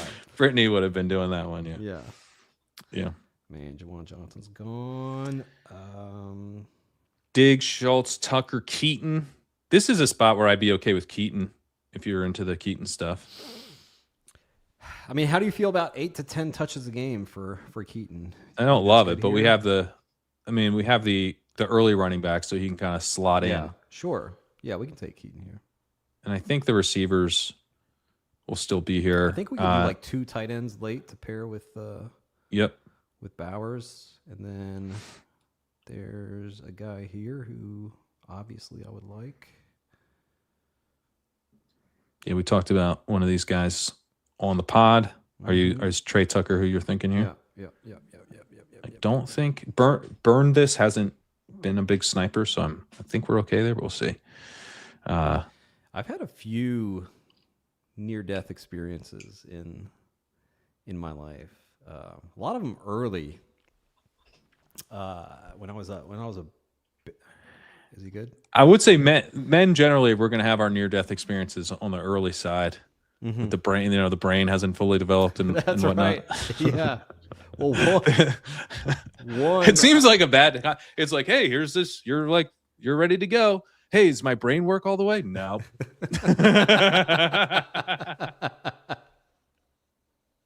She's like setting a puppy out into the street. Like, all right, There you go. Your life's on the other side of the street. Go get it. Go get out there. I had to go out there and meet somebody. When I was a baby crawling around, we were at like a hotel room or something, and like one of the old school like large TVs, the whole thing came like crashing down, and it went like right over me. Oh man. Yeah, so that was a close call. When I was like 3 or 4, we were living in France, and we had a pool, and I was down at the pool, and I had like the inflatable tube around my waist, and I flipped over. And the thing about it is if you're upright, it keeps you upright. But if you flip over, it keeps you down. And my brother was the status quo tube.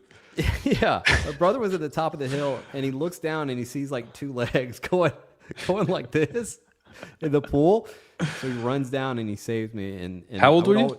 I was like probably 3 or 4. Oh, damn. Yeah. Okay. Yeah. And so, later on in life, this is my brother. This is the one who, if it weren't for him, I wouldn't be here. He saved me as a baby. And then I didn't find out until like years later that the situation was, my brother was at home. He was supposed to be at the pool watching me, and he was like up in the house on the phone. So he did save me, but he also endangered me.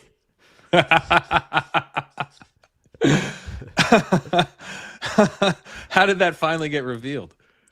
He just like told me. He just came clean. All right. Yeah. Well, we had like a couple drinks.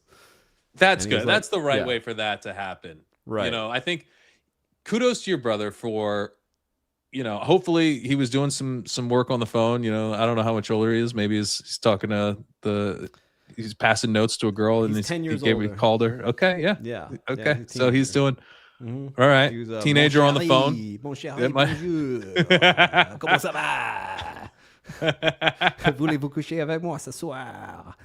Yeah, he was doing some important stuff, and then he still saved your life, so that worked out. Yep. And then he took credit, which he didn't deserve, for saving your life for years, and then eventually was the one to come clean and tell you, and then might have been a bonding experience ultimately. So your brother played this really well at all turns. Man. He got maximum value at every step. He really knows how to milk. Yeah, no notes, man. I mean, I guess one note would be watch your brother from the get-go, but assuming you're not going to do that, well played. We have these unsigned free agents here at the top. What are your thoughts on them? Do you have any interest, or you're don't waiting? Love Debo. I would have been into Diggs, but he's off now. Okay. And Joku, I don't know. I mean, this might be like little Eli Stowers territory. Okay. I'm always happy to take Stowers. I think he's fun. Pairing him up with Bowers, who's going to give us, a consistent output, and then having Stowers, who maybe we'll get some 20-point weeks out of him every once in a while. What's and then we on have Darnell Mooney. Darnell Mooney. I have real issues getting excited about Darnell Mooney. I just can't. I can't bring myself to feel anything. Well, we got Ted Hurst. We got Greg Dulcich, who I highlighted on your pod on Friday. But I'm happy to take Hurst here. Stribling went. Do you think which one do you think will be available in the next round? Do you think between Hurst and Dulcich? Do you think either of them? I think probably both. Okay. Let's take Hurst. Let's take Hurst. We can find. I think probably both. If we want. Yeah, because we also have Bowers. Yeah, 220. Just Hurst is ADP somewhere. Nice there. Yeah, exactly. I mean, for the bit, we have to take Hurst every draft. Stribling did go, so we don't. We'll be carrying our teams out in a Hurst.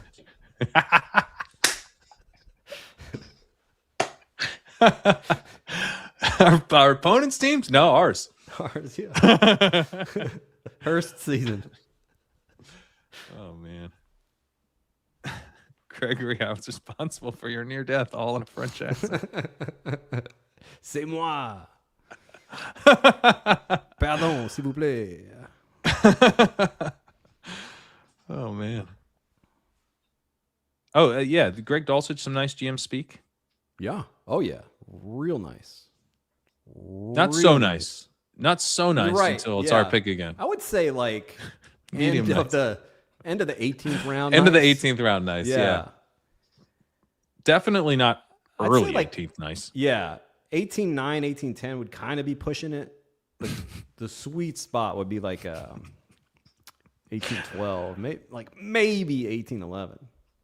Before we get out of here, I keep forgetting to ask you this because I think this is a potential add to your site. I know you have you do some work to evaluate how trustworthy the coaches are.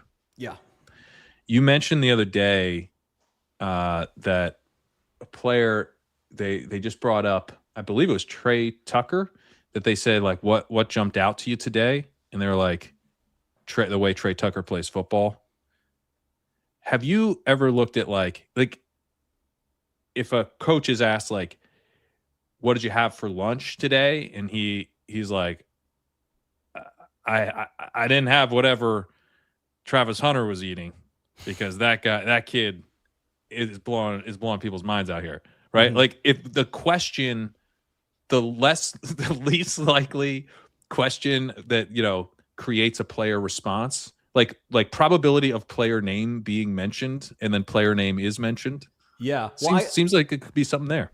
Yeah. I try to give that context in the Discord, like whenever I'm putting those notes in there. So with the, like when these asked about Trey Tucker, right? So I put like on which player has stood out to them or whatever. And then also you do get unprompted stuff sometimes, which, I like to make a note of, hey, this was like completely unprompted. But you can tell like from the context of like on the running back room, and then, kind of the right. paraphrased quote. So, allowing the user to like have the full context and see for themselves, like, okay, how exactly was it said? And sometimes there's no like on this : it's just like Rico Dowdle played violently like we expected him to. Well, yeah, obviously like this was just like a question about Rico Dowdle or something.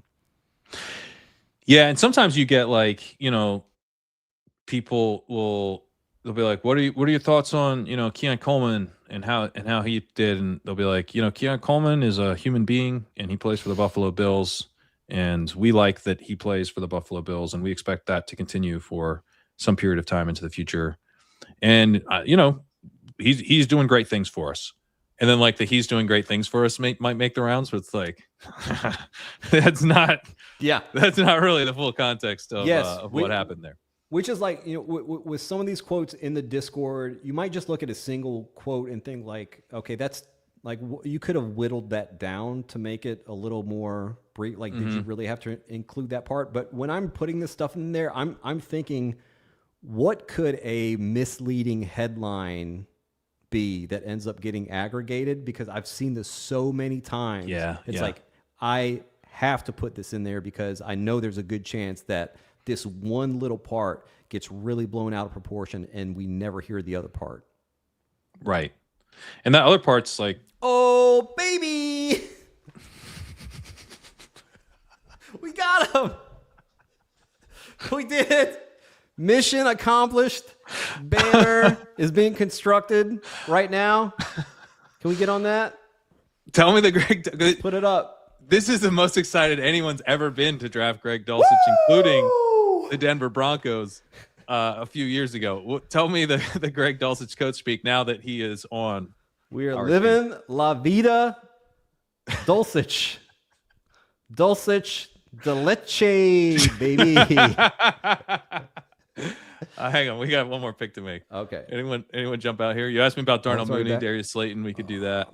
One of those guys. Wicks, Lane. This is the most disgusting. Is Stribling available? Honestly, Vele, who I know you like. No, Stribling's long gone. Let's do Vele. Oh, Vele or Surratt? I like Surratt. Let's do Surratt. Oh, so Surratt just got removed. Well, we missed Surratt. We have one more pick. We might be able to get him. Okay. Who'd we get? Vele. Okay. How are we looking at running back, by the way? Because we got Tyler Shuck, so he's stacked. At running back, I think we're done at running back because we went 3 running backs in the first 4 rounds, then we got Keaton. Okay. Doing a little hyper fragile here. Yeah. Pretty fragile. Hyper even. Hyper. What's beyond ultra hyper fragile? Yeah. But with Bijan, Love, Irving, yeah, Well, like, can we count on Irving to that extent of a hyper fragile? I sure hope so. Because I think we did, like we already did. This is one of the things that's like, hey, can we count on Irving? Like, yeah, you're right. Let's go ahead and add Jerome Ford. Wouldn't be terrible. I don't know. I mean, isn't he Kenny and Nwangwu? Maybe. Maybe he's a better Ty Chandler. Surratt just goes. Surratt, I'm going to look at Surratt later today and I like him a lot. Maybe adjust him up because there was a report he is going to play out of the slot, which I think is pretty bullish. Yeah, their general manager Eric DaCosta said really good inside player. We think he's going to help this offense a lot this year. May is this May? No, 4 is April. April 1st. General manager of the Miami Dolphins, John Eric Sullivan, in an interview on the This Is Football podcast, was asked, which player are you excited about taking a leap in 2026? And John Eric Sullivan said, Greg Dulcich. He's got the whole roster to choose from there. Now, the entire roster. It is the Dolphins roster. He could have said Devon Achane. He could have said Malik. Yeah, he could have said. He could have said Malik Washington. He could have. He could have. Could have said Nick Westbrook-Akine, I think. Was he on the roster then? No, I don't know. Maybe with not. The Colts. Yeah, sorry. Yeah. Who's the other? God. Oh, Jalen Tolbert. That's what I was thinking of. JT. I confused them. And Tutu Atwell. That's the other guy. Yeah. He could have picked any. He could have picked anybody. All names he could have said. Now I do need to point out he did pick out of a hat and then read Greg. No, that's not important context. That's not true. Greg Dulcich said, I thought he had a really good back end of the season, and I want to see if he can build on that. That is why we brought him back. I like it. Pretty good stuff. I mean, the Pickens could not be more slim in this 20th round. It was a little slim pickings. I think Slayton, Lane, or reason. Lane is probably the guy I'm most interested in here. But just looking at receiver, there's just not a lot. Tight tight end would be our fourth tight end in a Bowers build, which I think we could do with like a Raritan upside swing, but I don't really care to do that. We could take the lesser Achan. I guess the third. Is it? Are we pronouncing it exactly like Achan? Because in that case, he's the third best Achan in the league. I'm not pronouncing it Achan. I'm pronouncing it Etienne. Etienne sounds like Achan, but I think this is how the name is actually pronounced. Now I know he says Achan, but it right. It's like Etienne, right? Etienne. Etienne. Like Etienne. Ah, I see. Yeah, which sounds like Achan, but Etienne. The correct pronunciation, Etienne. Is Trevor on the record here or just Travis? I don't think Trevor has said anything about, but I would assume that he would pronounce it the same way. I would too, but I mean, it would be so funny if he comes out and he's like, "It's actually I pronounce it Etienne." It's Etienne, yeah. Yeah. I actually pronounce it Ollie Gordon. Yeah, I might be more into that, to be honest. Yeah. Anything jump out to you here? Buddy, nothing. Nothing. All right, let's put Jacoby Lane in the queue. I mean, Malachi Fields is a little bit interesting. Lane does not stick out to me. I will. No. Okay. I will say that. Watch him pop off for Rookie of the Year. Yep. Can we look there's at not a lot left. Real quick. I mean, there's a reason we're talking about Etienne. Yeah, man.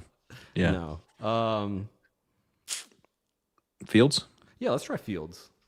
All right, let's see Fields. They've been talking about him as, a good match with Jackson Dart and the downfield stuff. I think he'll be a good red zone target as well. Mm-hmm. They mentioned how they don't really have a body quite like that in that room.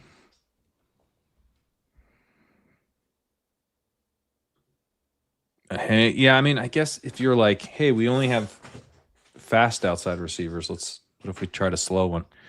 But I mean, he is kind of maybe more of a contested catch type dude, which they honestly don't really have. So, all right, let's review this team.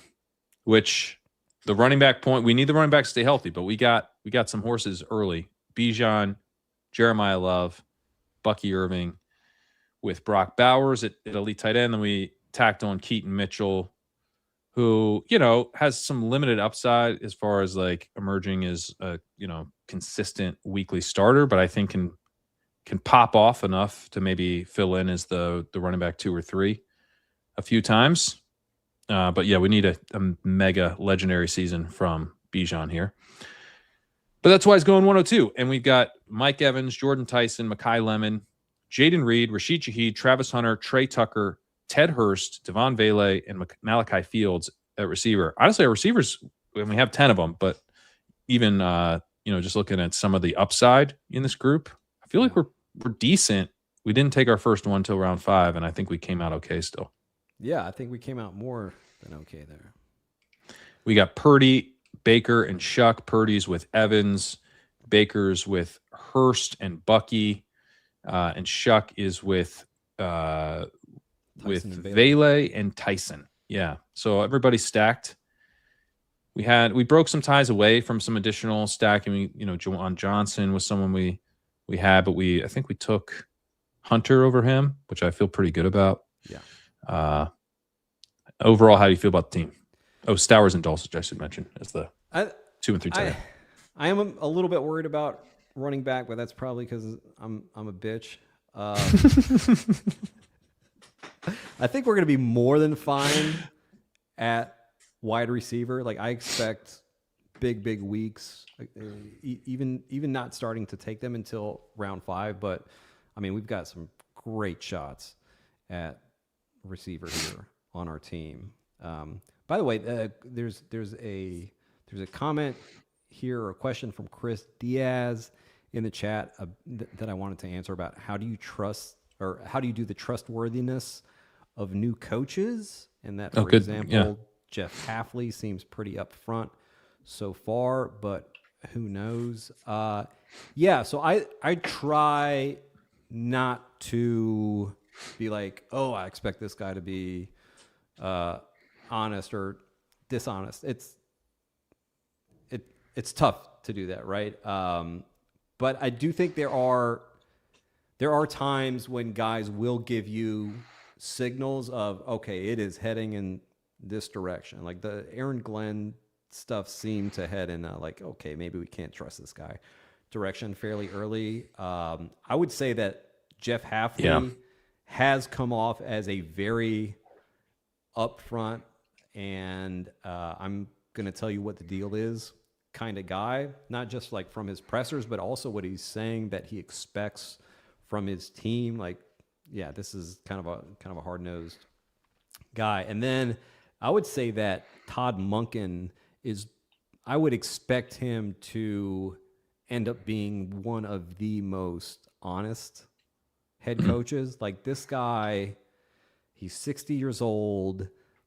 He could not give less of a fuck about any like blowback or repercussions or just like anything. Like you ask this guy a question and he is going to tell you, like he's going to give you his honest answer. And of course, you know, when these guys say stuff, they could like truly believe it at the time. And they think like, yeah, this is true. This is how it's going to be. And it ends up not being that way due to like whatever kind of circumstances, right? Oh yeah, this guy's our QB1 for the entire season. Well, okay, the guy sucks and you got to make a change at some point, which we still ding them for that because it does end up being a lie.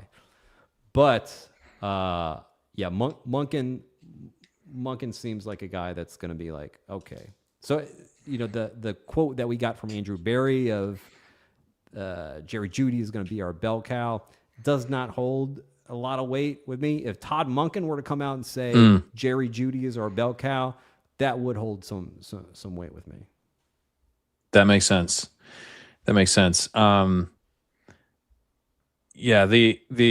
one more thing I wanted to do before we get out of here is we have Team 11 was in the chat here. Yep. How do we feel about Team 11?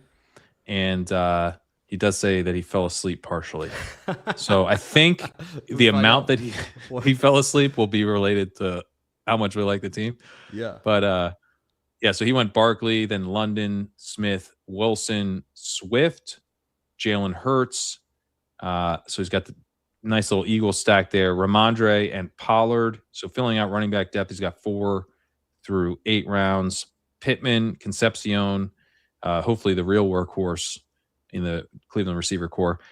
Goddard, there's a big old Eagle stack here. Sadiq, Geno. So he's got Sadiq and Wilson with Geno there.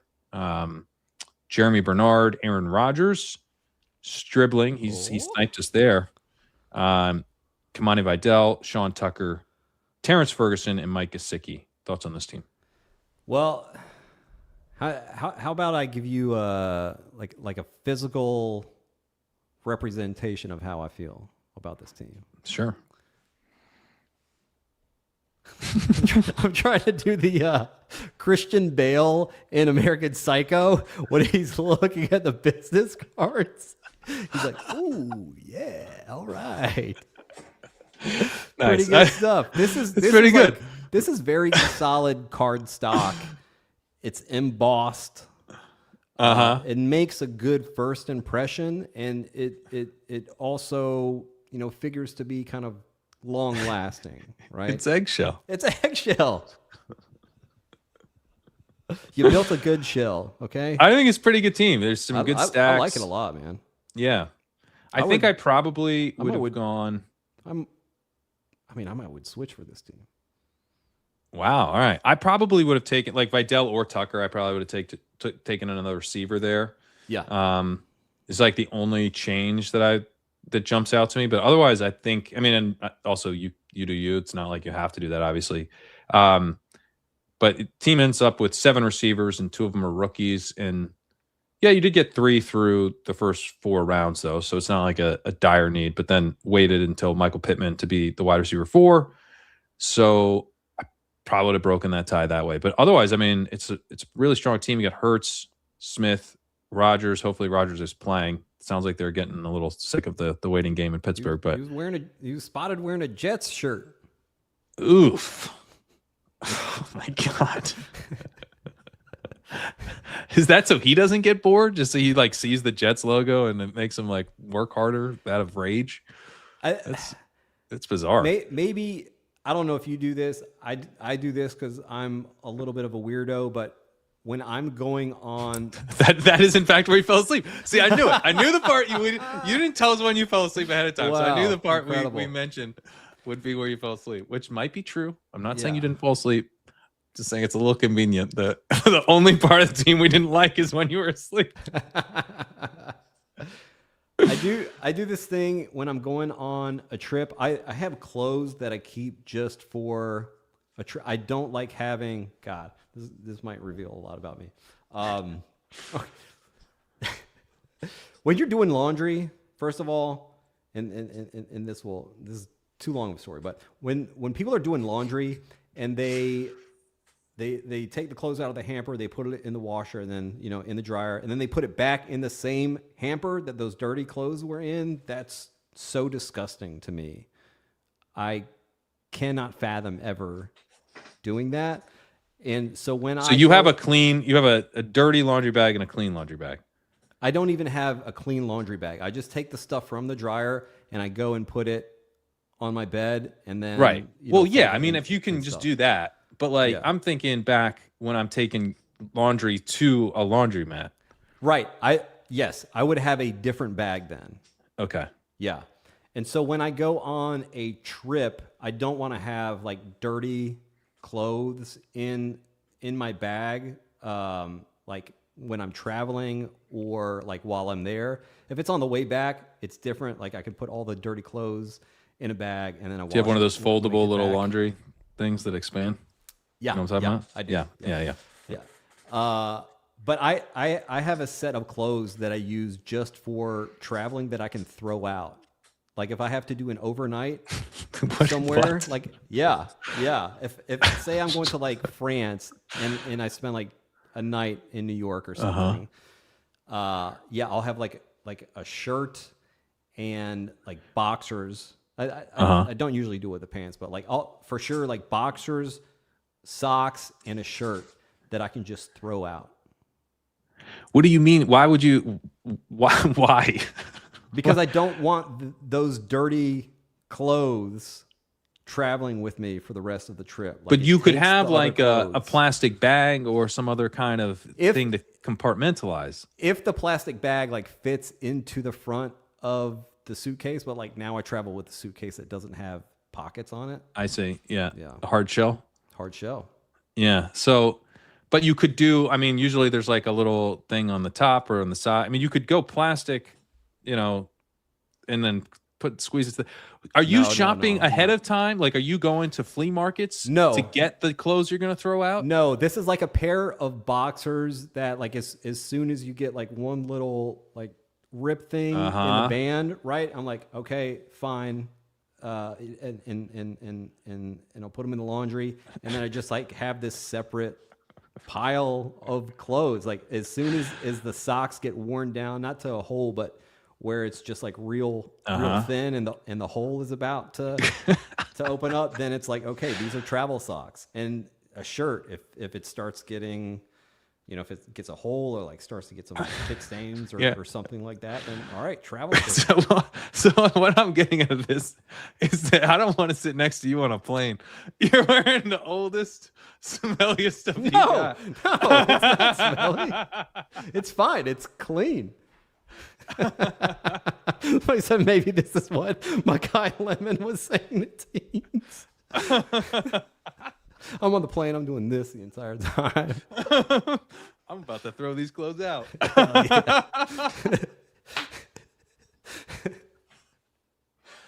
my God. So you usually keep the pants because pants are harder. I mean, pants are harder, but pants sometimes will start to get a little hole in them or something. So it's Mm-hmm. all right. Dude, travel pants.